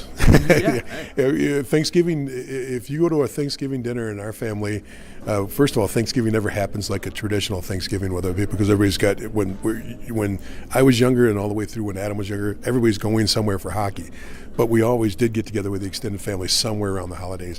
And everybody's talking about their tournaments, and everybody's talking about, playing in this turkey tournament or at Christmas time, what tournaments they're doing. So the peer pressure from the rest of the family and the fact that his sister was a high-level player too, yeah, the pressure was on him. Not directly like we put the thumb down on him, but it was the peer pressure of the family in general that it's a hockey family. So, I can say that we didn't put pressure on him. I didn't personally, but the overall group did. Well, an uncle's going to rip him. If he wasn't playing hockey, somebody would be like, what's wrong with you? Where's your skates at, What's the easiest way for somebody who does have questions? Because I know a lot of people, even in the Shreveport community, who have questions about where their kids are going to go next and what's the next level for them to play that competitive hockey. What's the easiest way to get in touch with you if they want to? Just use Facebook. The easiest way is just go to Junior Hockey Advisor on Facebook. We have a discussion group that's very positive. We absolutely have a positive approach to it. We have the Junior Hockey Advisor page, which is all news related, and all the content there is free. Now, we do paid seminars and webinars, but that you don't need that stuff. You can get a lot of great information just from going to Junior Hockey Advisor on the Facebook page. That's Mr. Jeff Colson, the adoring, hardworking dad of Adam Colson. Thanks for the time, and hope we can do it again. Well, I appreciate it. I wasn't expecting this, Chet. I just being in your presence was enough. I did not need to be on your broadcast, but thank you so much for having me. As you can see, he's laying on a little bit too thick, but we'll have to straighten him out. We'll have to straighten him out a little bit there. Yeah. Thanks for the time, and we'll have more after these messages here on the Brookshire's Food and Pharmacy First Intermission Show. You're listening to Shreveport Mudbugs Hockey.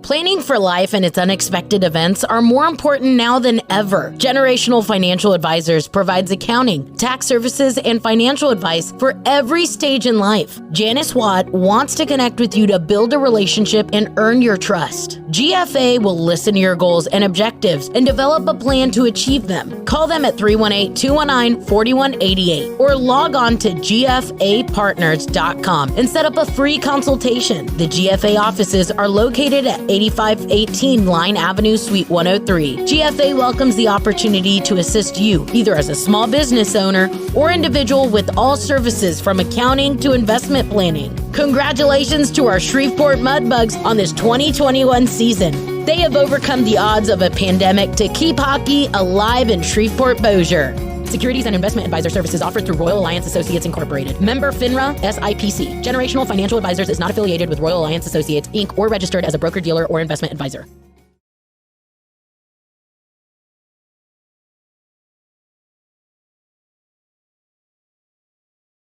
As a business owner, you know it's important to stay ahead of your competition to succeed. One dishonest employee providing poor customer service can send your business to the penalty box. DeFata and Associates has over 20 years of investigative experience that can help you monitor your employees and investigate losses that may be keeping you from reaching your goals. Whether you need GPS tracking, investigative shopping, integrity testing, or you're experiencing losses caused by theft, DeFata and Associates can help. Give them a call at 318-635-9944 or check out their website at defatapi.com for more information.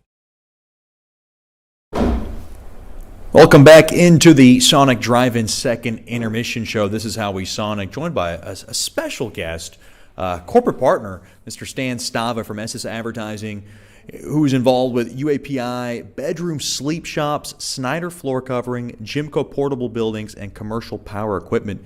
Mr. Stan, thanks for the time. I appreciate you joining us. Oh, I'm so glad to be here today. Talk about the corporate partnership. It has started since we came back in the North American Hockey League back in the 2016-2017 season. And what caught your eye about the Mudbugs? And this involvement has been great. Well, you know, so many of the advertisers that I work with want to do stuff that's community related, and this, of course, is the team for the Shreveport Bossier, as well as a lot of the architects, and they wanted to be able to show their support for the Mudbugs and for our local team. And talk about what has been so fulfilling, and really this is now our 5th season, and we've been working with you season by season, and what kind of has stuck out about you that you've really enjoyed that has brought you back year after year? Well, you know, I enjoy hockey. I'm a big hockey fan, always have been. But for a lot of the advertisers that were just getting new to hockey, one of the things that they've really enjoyed is, again, it's not only that support, but how much their kids enjoy it. You know, bedroom sleep shops. He's got a couple of children, and they've gotten involved. UAPI actually has a couple of younger folks, teenagers, and they've gotten involved with the Junior Hockey League. So it's so much for the whole family to be able to do. It's been a matter of, in a lot of cases, a lot of their children, a lot of their families gotten really involved and really enjoy going to the games. And one of the exciting projects that fans got to see just a little glimpse of in our video was the new Mudbugs locker room. A renovation thanks to Snyder floor covering. And just talk about that whole project and how all that came about. Oh, absolutely. Snyder's been with the team for, 3 or 4 years now, and is really a big supporter of it. A lot of his employees will go to the games, always asking for tickets, and want to go if he's got extra tickets to the games and things like that. And just, again, what ends up happening so much with the people that come on, advertisers and supporters, ends up really does partnering with the Mudbugs, and Mudbugs try to go to their supporters as well when they need things. Talk about Jimco portable buildings and what they're all about.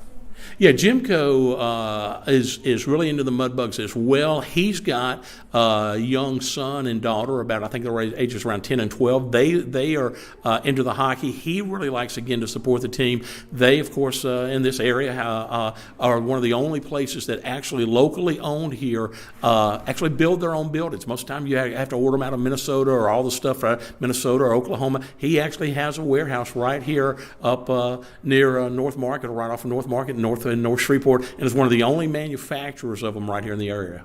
We're always looking to attract more corporate partners for Mudbugs hockey and also pull more fans, especially during these difficult times. What is your most enjoyable part when you're at a Mudbugs game?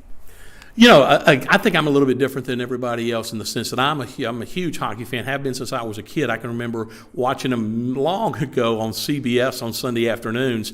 But I think for the thing that everybody enjoys is how y'all do keep the activities going to the games, whether it's some music, whether it's games on the ice, things like that. You don't just have to be a super hockey fan in order to go to the Mudbugs games, because there's all kind of entertainment. If you're just a casual fan, but you enjoy watching all the different games and all the things that, again, are very family oriented.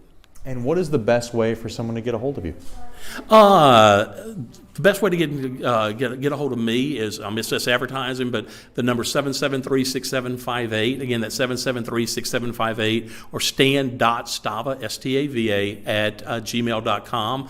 Or I'm sure, in all seriousness, if you call the Mudbugs and say, hey, heard y'all's advertising guy on the radio, or the guy that works with all those clients or whatever, just give us a holler, and or give them a holler. I'm sure they can get in touch with me.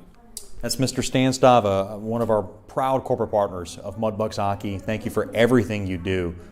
Oh, well, thanks so much, and I look forward to many years of supporting Mudbugs Hockey.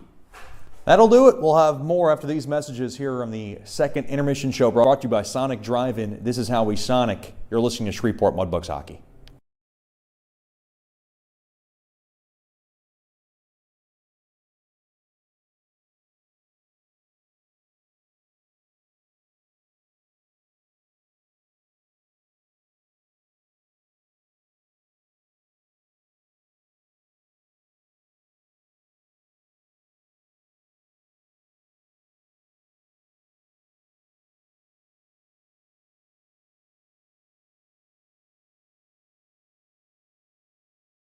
Bayou Blasters helps bring you Shreveport Mudbugs hockey on the ticket.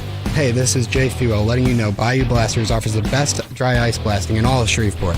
Our solid CO2 provides a powerful industrial equipment cleaning solution for a variety of applications, ranging from heavy slag removal to delicate semiconductor and circuit board cleaning. Our ice blasting technology has become known as the cleanest and most environmentally friendly way to clean and prep any surface. Call us at 877-352-8614 or log on to BayouBlasters.com.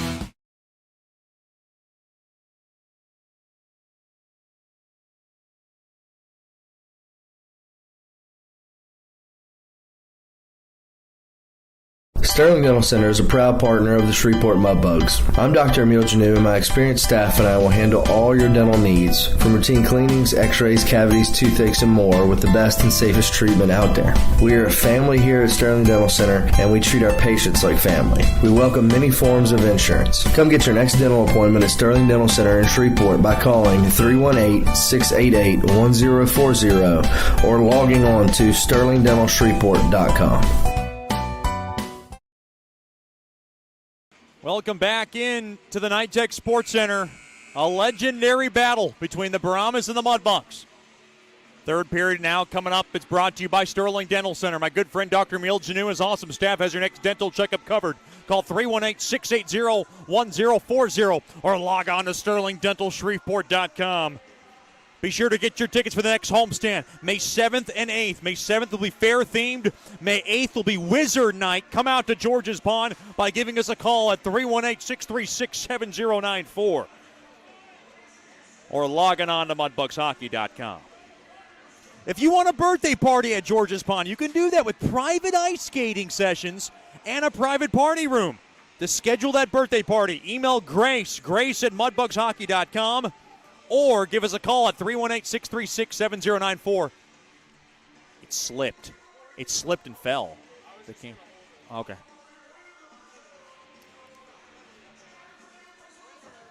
Shots are 21-19 in favor of Lone Star. A big note here from Miss Kathy Gato. Nicholas Nemo and Connor Gato played 3 years together in the lower ranks. They both have a goal tonight. Two of the more talented players in the league. And great friends, families both close to one another, and we're glad to have the Gatos with us. Uh-oh. Mason McCormick's in the penalty box, and he decided to knock on the glass of Lone Star to let him know where he's at. That was, well, let's just call it a neighborly knock. McCormick did not lose a tooth, by the way. He lost pieces of his hair, which got pulled out by that jump job from Frederick Payne. That's what I've been told. Now wristed in deep from the near side is Trezera. In deep to the left. To the far corner now. Gato seals it up. He'll just nudge it up ahead to the near corner. Good body there by Colson. Played back now to Metcalf. Metcalf gets his pocket picked. Taken there by Tritt. Now played back. Backhand feed there by Baez goes wide. Now off the far side boards back out to center. To the near side it goes to the captain, Joey Trezera. Off the stick of Baez as the puck is knifed into the Mudbug zone. Colson waits. Throws it off the far side boards. Missed the stick of Weber. And the puck is possessed there by Digby. Digby will slide it across there to Brady Smith. He'll take a hard hit there by Vermaelen. Now spun around there is Nemo. Loose puck taken away there by Bunting. A classic finish to this one with so much on the line for both teams. A 4-point swing in the South. Mudbugs on top by 1, 3-2. A minute gone by in the third. Now up across the red line there is Digby. He couldn't bang it in. Now secondary effort there by Purcell. And Purcell's able to muscle it in deep into the Mudbug zone. Now kicked around a bit there by Hedden. He'll lug it up the ice from the right side. He'll fork it up ahead, knocked down there by Procopio. Along to the end boards, good check there by Procopio and his man Murray. Into the far corner, played back to the point, held in there by Hedden. Hedden swings it to the left point, throws a firing seed toward Burke, and Burke able to smother it up.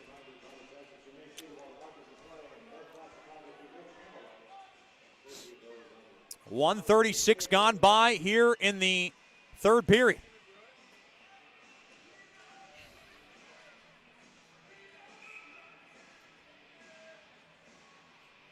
Mason McCormick still barking away from that penalty box. There is no stopping number 13 tonight. And I'm excited to see what happens when he jumps out of that box. He's sizing someone up in that penalty box, which would be obviously Frederick Payne. Floated up ahead, missed the stick of Benson all the way down. To out of his cage goes Sergeyev into the far corner. Held in there from Heidi, pins it up along the wall. Now taken there by Sanum. Griffin Sanum intercepted, far corner. Sturzer knocked down. Sanum off the far side glass, up ahead, back out to center. Taken back in, there is Lone Star. Benson will just cue ball it in off the near side boards behind the cage of Sergeyev.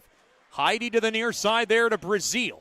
Brazil now knocked down there by Fetchko, rumbled around. Sanum cannot clear it. Held in there by Palmer. Now Palmer rubbed off on the play there by Fetchko. Puck now just roulette wheeled into the far corner. Slowed down there by Dylan Smith, but the puck is taken there by Dorfman. Careened back out to center. Good job there by Dorfman. Knocked off the near side boards. Kissed off the window there by Dorfman. Taken there by Digby. Digby now rolls it up the middle of the ice. Intercepted there by Gato. Now taken back there by Digby. Digby softly caresses it into the Mudbug zone. Metcalf to the near side, there to Colson. Stretch pass off the stick of Joe Mack. Now he comes across, knocks it out of midair, and he scores! What a goal scorer's goal for Joe Mack! It's his second of the night. That puck was floated up ahead, and out of midair, Joe Mack knocks it into the back of the net. One of the prettiest goals you'll ever see, and it's scored by Mack. It's his 20th of the season, his second of the night. Colson and Metcalf get the helpers.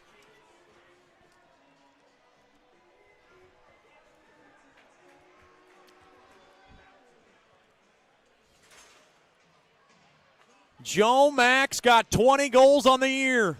The second one of the night might be one of the biggest for the Mudbugs this season to date. McCormick's now out of the box, and he is all but undressed Frederick Payne with his staring, with his deep eyes on number 12. And now he's waiting for him to skate over to the bench. McCormick sending some warm greetings toward the Lone Star bench. I would have to think those two are going to go back at it. Up across the red line. Puck rattled into the Mudbug zone. Joe Mack's second goal of the night has given the Mudbugs a 2-goal lead again.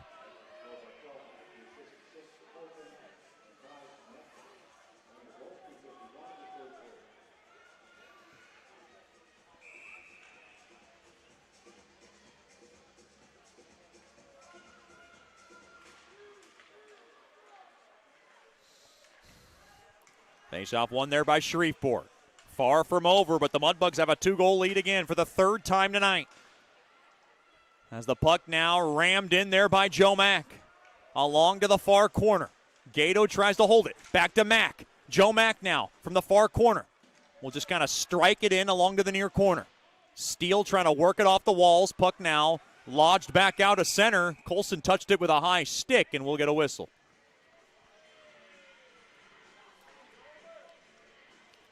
This face-off will come deep into the Mudbug zone.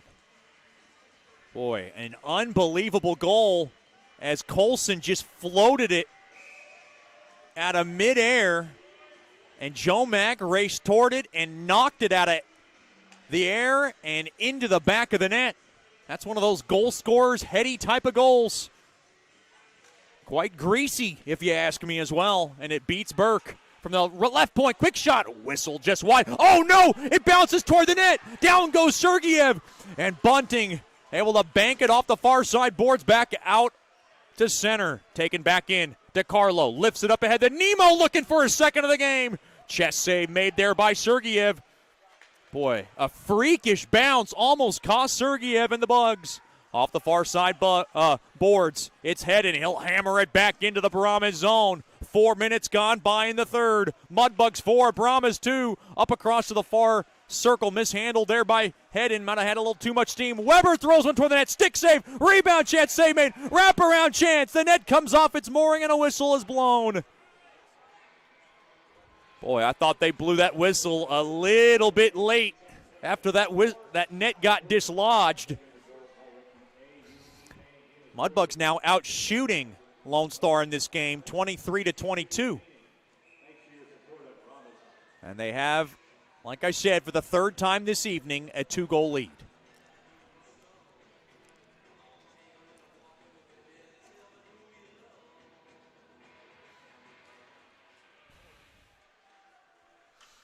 Face-off won there by Lone Star. Now leaked around the far side boards, possessed there by McCormick, played back to Brazil. Brazil up the middle of the ice there to McCormick. McCormick now to the near side. Sherino back to McCormick. McCormick's got some space. Thrown across. Missed the stick of Procopio. Raced around the far post. Now back the other way. Here comes Lone Star. 2-on-2. It's the dangerous Zach Purcell. Takes a pivot back. Loses a step. Back the other way now. Procopio on transition. Gains the blue line from the right side. To the near circle there to Heidi. Heidi threw it back. Intercepted there by Purcell. Back the other way they go. Gains the blue line from the right side. Thrown toward the net. Oh, boy. And now we got to have a whistle. The helmet of Sergeyev gets popped off as racing and crashing the net was Brady Smith. Dude, we got a whistle? We got a penalty. This one's going against Brady Smith.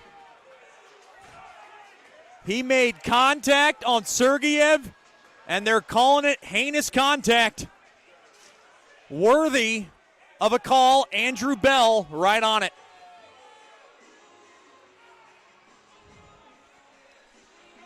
And the Mudbugs have a chance to lengthen their lead.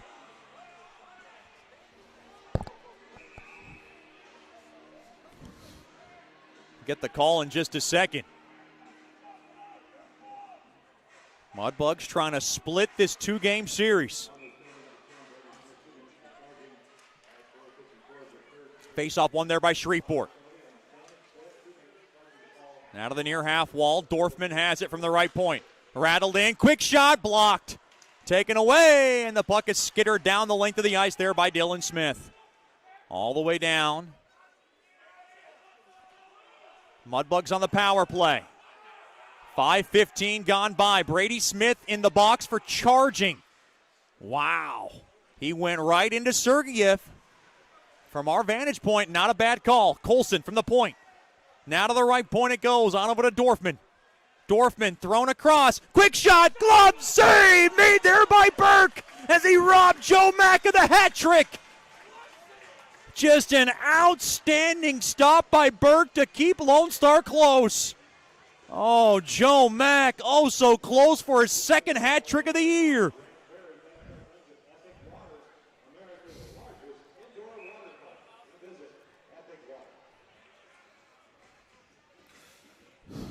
.534 gone by here in the third.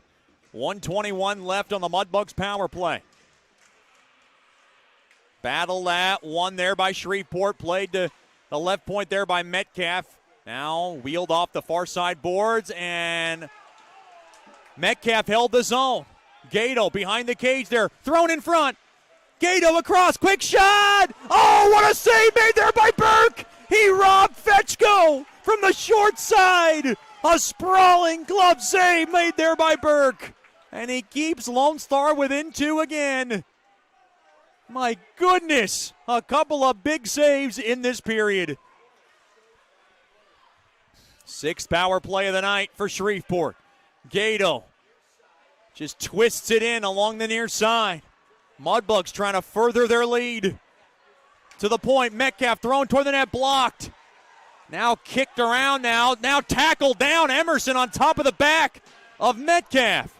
Now down to a knee. Metcalf on his bottom, trying to work it out free. Got a tie up there along the far half boards. Now twisted out free there by Bunting. Bunting now around the far side, slides it across there to Vermont. He'll knock it off the walls, back to himself. Oh, he lost control of it. 5 seconds left now on the man advantage. Now behind the boards. Penalty is over. Mudbugs 1 for 6 on the man advantage. Out of the box, here comes Brady Smith. Oh, he mishandled the puck. Back the other way. Sanum off the far side boards. Up ahead there to Bunting. Bunting now takes a pivot back over to Hedden. Hedden from the left point. He has it. Now walks the line. Now he'll wait. Thrown toward the net. Blocked. Too much traffic. Good job there by Bias. And in the near quick shot. Paddle save. Rebound chance. They score! That was Vermont. Mudbugs lead 5-2. Right place, right time, Matt Vermont, and the Mudbugs have a 3-goal lead for the first time tonight. Oh my gumbo, what a goal. It knocked off the shoulder of Burke, and net front presence once again rewards the Bugs here. I believe it's Vermont's. They're saying it's Sanum's.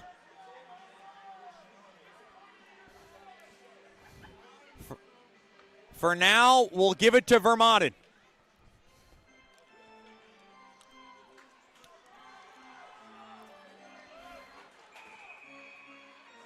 They're going to give it to Sanum for now. And that might be the dagger. With 12:35 remaining in the third. Quick shot from the point. Oh, and a right pad stop made there by Sergeyev as Purcell was trying to get one back. For now, it's Griffin Sanum's officially. It'll be Matt Vermont's probably when we have further review. There was a crowd up along that goal mouth, so it was hard to say who got it. But for now, they give it to the man we call Sandman in the Mudbugs locker room. Good for Sanum because he's got his dad in the house tonight. 12:24 remaining in the third. Mudbugs 5, the Brahmas 2. Face-off won there by Lone Star. And Feel like it's over. Here comes Purcell. A shot from the near circle. Glove save made there by Sergeyev.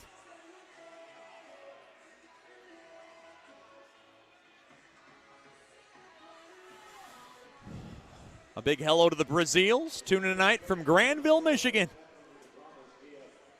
Coach Joel knows this one's far from over, given how much firepower Lone Star has. Miss Kate and the Brazil brothers all tuned in tonight. Glad to have them with us. It's a fun one tonight because the Mudbugs are on top by 3. Despite all the fights, scuffles, and brawls that have ensued. Now knocked off the near side boards back out to center. To the far side, Murray will roll it across there to Sturzer. Lone Star never feels they're out of the game. Here comes Sturzer, thrown toward the net. Save made. Now a traffic in front. Sergeyev's got it. Benson was pecking away at it. And Sergeyev stops it with the whistle blown with 11:52 remaining in the third.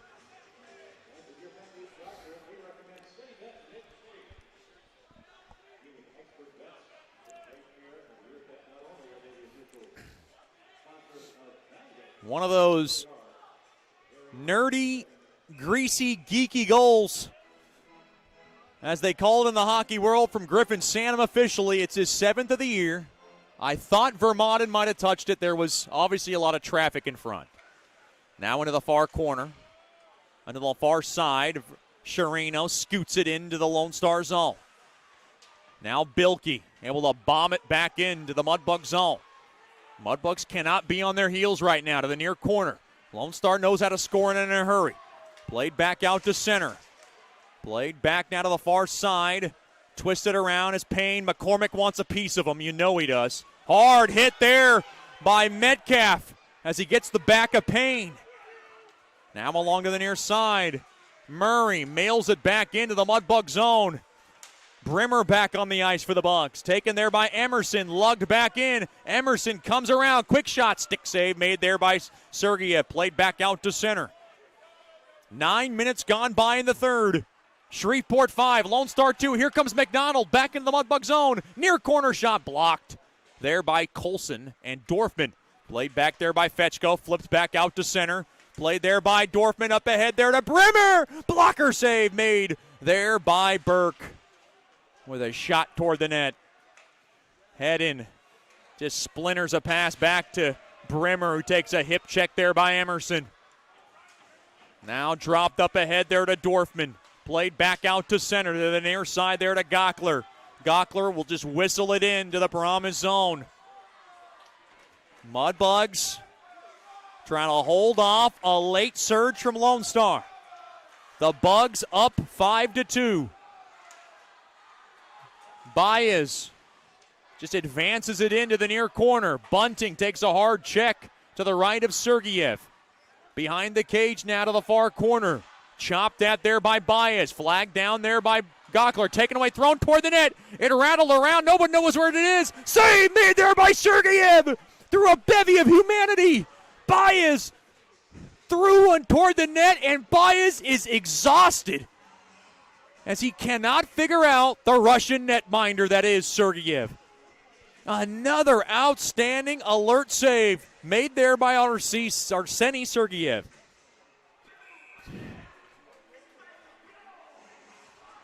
Face off deep now to the Mudbug zone. Mudbugs Hockey tonight brought to you by LED for Life, your destination for any automotive, residential, or commercial lighting needs. Go to ledforlifellc.com. Face off one there by Lone Star. Thrown toward the net there by Purcell. Got blocked into the near corner. Kept in there. Now back out to center. And Payne will just carry it back out to center. Puck now lodged back into the Brahmas zone. Short shifts the rest of the way for Coach Soupy with 9:35 and counting in the third. Along to the near side. Played there by Purcell. He'll gallop up the middle of the ice. Gain the blue line. He goes coast to coast. Dropped off to Murray. Murray now will work it in deep. Thrown in front. Caught down there by Brazil. Brazil will race up the ice. Back his own way. He comes in from the right side. Throws it in front. Steered aside there by Burke. Fought off back out to center. And now taken there by Steele. And Steele will just dump it back in to the Brahmas zone and come off. Palmer up ahead. There to Bierman. Bierman dropped off to Sturzer. Near circle shot. Save made there by Sergeyev with 8:50 remaining in the third. A break in the action. Shreveport on top, 5-2 on Lone Star. This is Shreveport Mudbugs hockey. Sterling Dental Center is a proud partner of the Shreveport Mudbugs. I'm Dr. Emil Janu, and my experienced staff and I will handle all your dental needs, from routine cleanings, x-rays, cavities, toothaches, and more, with the best and safest treatment out there. We are a family here at Sterling Dental Center, and we treat our patients like family. We welcome many forms of insurance. Come get your next dental appointment at Sterling Dental Center in Shreveport by calling 318-688-1040 or logging on to sterlingdentalshreveport.com.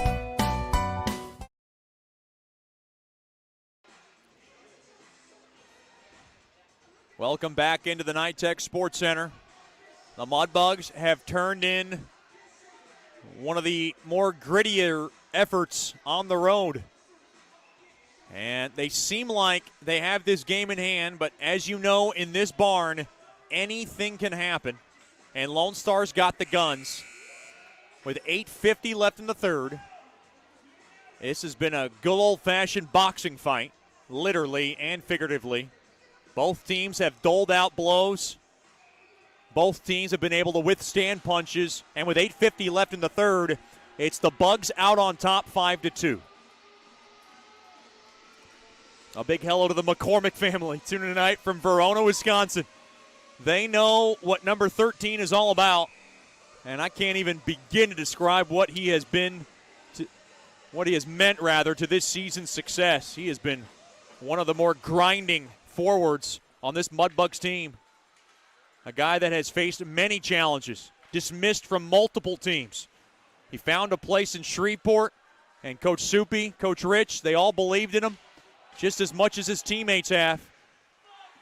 And he has been a huge part of this team's success just as much as everyone else has on this team. Benson 2-on-2 to Sturzer. Benson thrown toward the net, back to Sturzer.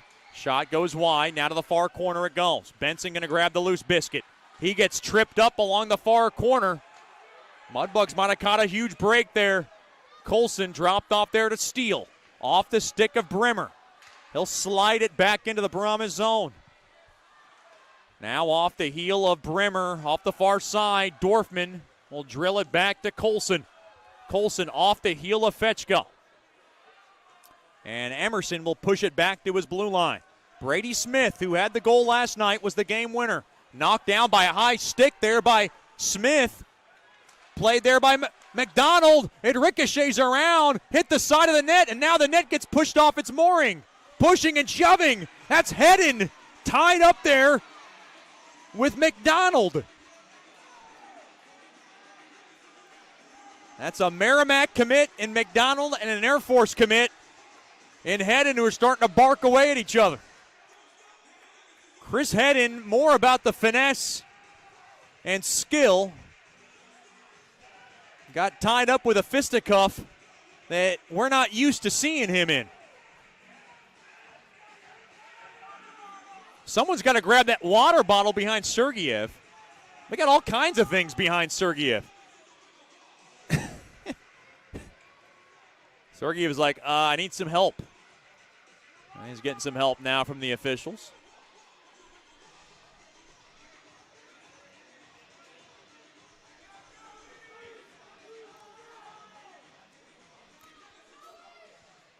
Face-off just outside the Mudbugs blue line. Along the far side, 7:42 remaining in the third. Face-off won there by Lone Star. Palmer has it to the near side there to Murray. Hard hit there, Bunting on Murray. Pass blocked there by Weber. Weber's going to just throw his man to the boards. Puck now gashed back into the Brahmas zone there by Bunting. Play back to Murray. Murray off the far side stick of Palmer, but the puck now dissed back in to the Brahmas zone there by Hedden. Boy, the Brahmas can't get through the neutral zone. This is a great job by the Mudbugs. Mudbugs are nearing a 7-point lead in the South with 7 minutes left in the game. Thrown in front. Oh, and redirected just wide. That was Baez who tried to redirect it home. Now from the right point, Tritt try to rattle it in deep. And now Shreveport bounces it back to himself. Along to the top of the far circle. Backhanded in, but intercepted. Oh, what a hard hit there as Procopio runs into Murray. Head in, hammers one toward the net. Glove down there by Burke, and he'll cover it up.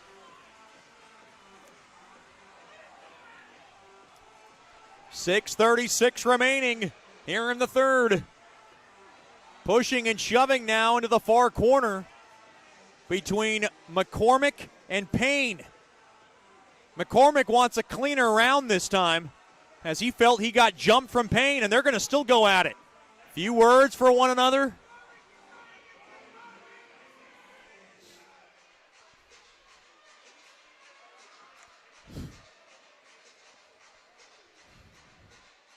McCormick's going to take the face-off. But Mudbugs know they don't want to take any stupid penalties. Face-off to the left of Burke. Shots are tied 29 apiece. Face-off won there by Shreveport. Heidi toward the net, it goes wide. Down to the far corner. Sherino in front, taken there by McCormick. Intercepted, poke checked away now. Purcell along the far half wall, poked at. Held in there. McCormick. Oh, and up ahead there to Sherino in front, but he couldn't handle the bouncing biscuit. Now along the end boards, tied up there by Digby. Quick shot there by Procopio, blocked. Now Brazil will just softly touch it into the far corner there for Sherino. Intercepted. Nemo able just to jab it back out to center. Brazil will softly play it up ahead to there to Heidi off the stick of Sherino. Mudbugs want to keep the clock running with 5:55 remaining in the third. 5-2 lead for Shreveport. DeCarlo worked in deep. Thought they came in off sides. It was close. Metcalf grabs it. Doesn't matter. Colson knocked off the near side boards, and it's Bunting who brushes that baby in. Sedlacek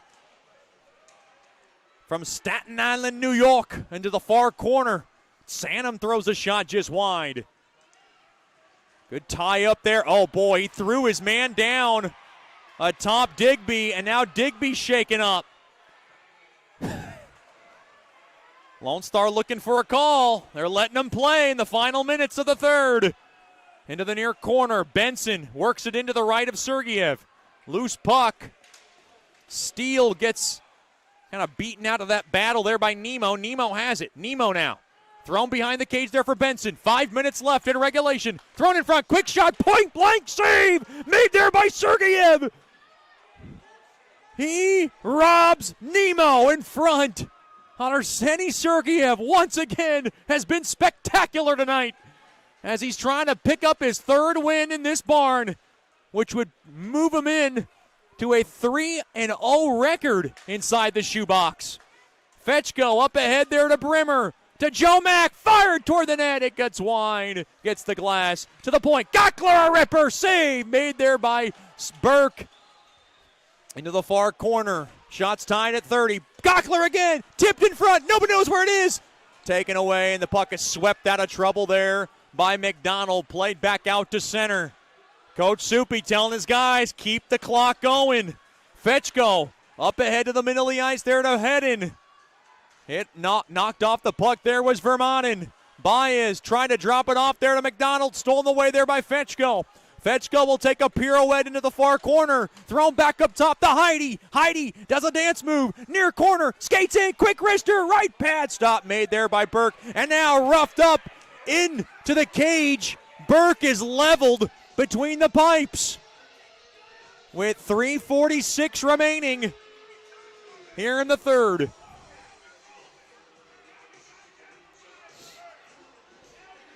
Oh, Heidi can't believe it. Heidi's saying he was pushed into the net.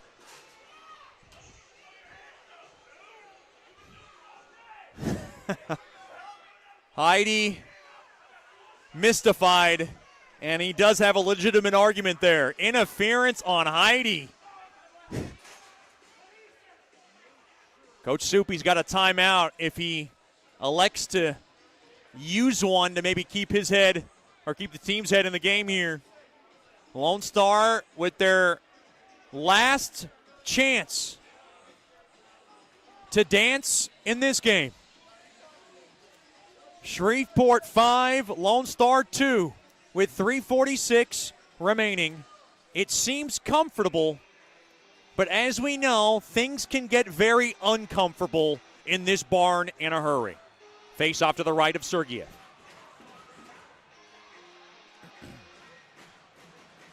Face-off battle at one there by DiCarlo. Now played around to the left point, held in there by Digby from the left point.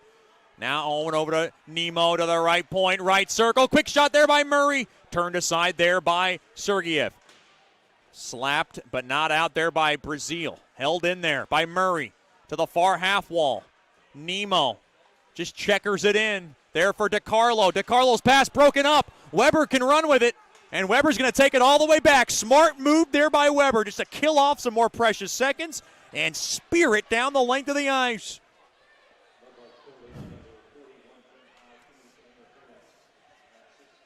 "80 seconds remains on the first choice personnel penalty kill. 3 minutes left in the game. Mudbugs 5, the Brahmas 2.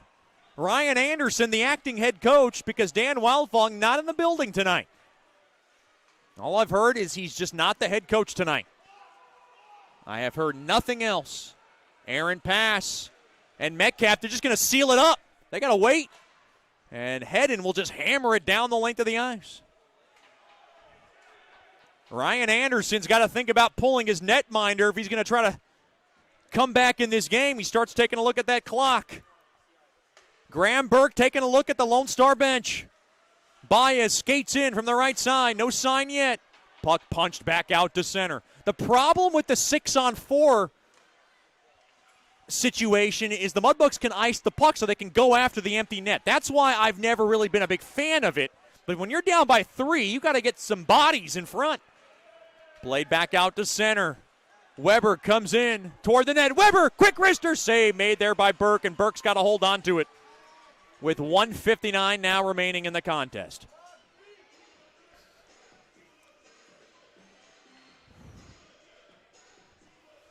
Shots are 35-31 in favor of Bugs hockey, and they are in control of this game.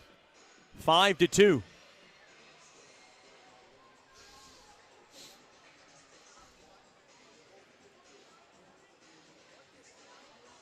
Face off to the right of Burke.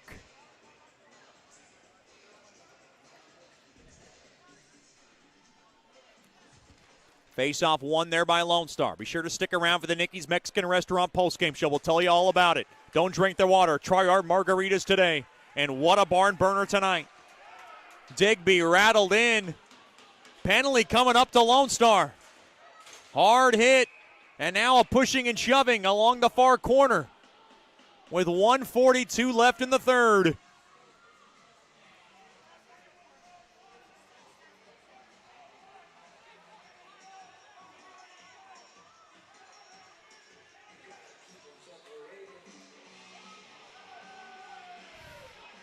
Quinn Emerson sitting in the box. And it'll be a power play for the Bugs to conclude the contest. And you know the Mudbugs want to put one more in. They want to run this baby up and send Lone Star a message.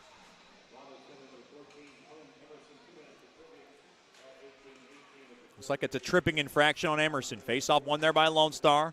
Rattled off the far side glass all the way down. Now Sergeyev back to Colson, up ahead to the near side there to Dorfman. Up ahead now, he'll glide up from the right side. He gets tripped up, loses his balance, back the other way now. Here comes Lone Star, back the other way. Here's DiCarlo, backhand shot. Right pad stop made there by Sergeyev, held in there. Trezera throws it toward the net, blocked in front. Now nobody knows where it's at, down to the far corner. Procopio will settle it down there for Dorfman. Dorfman gave it away. Backhand shot, score. That's DiCarlo. Shreveport 5, Lone Star 3, and the Brahmas have a glimmer, and I'm talking a very small glimmer of hope.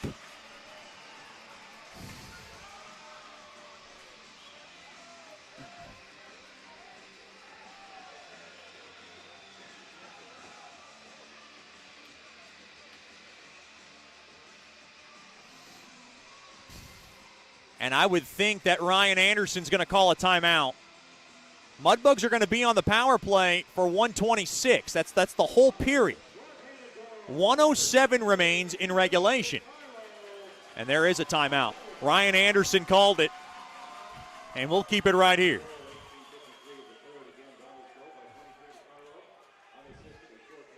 And this is what Coach Soupy's going to draw up. He's got the board. And basically, it's two scenarios. Once we win the face-off, this is what we're going to do. If we lose the face-off, this is what we're going to do.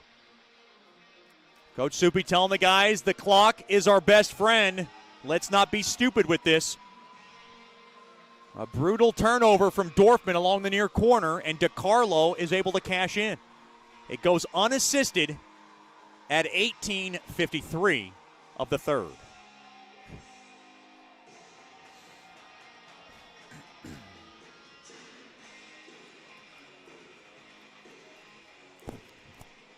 Very appropriate that they play Welcome to the Jungle. It's been quite the jungle this evening. And an update from Odessa. Wichita Falls now in the third spot as they have beaten Odessa 3-2. So the Warriors now in the third spot. Amarillo drops to the fourth spot in the South. So if the season ended today, Shreveport would play Amarillo in a best of 5.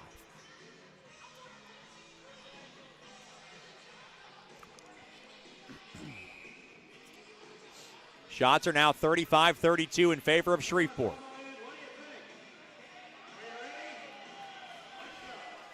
Face-off won there by Shreveport. Gockler's going to take it all the way back. 1 minute left now. Up ahead there to McCormick. Up the middle of the ice to the right side there to Procopio. Procopio squeezes it in along the end boards to the far corner. Mudbugs just trying to play keep away. Played back out to center. Head and waits and just dumps it in. Clock, the best friend, down to 40 seconds. They're going to have to try to get Burke out. Off the near side boards, up ahead there to Purcell. Purcell now. And the Mudbugs. And Lone Star coming down to the final 30 seconds. Empty net to my right. Sherino can't get it out. Quick shot, shot it wide. That was Purcell. 20 seconds left to the right point. Murray a drive, save made, rebound chance. Sergeyev's got it. As Purcell tried to poke it home with 19 seconds remaining. Boy, the Brahmas trying to not go away and give themselves maybe a glance of hope.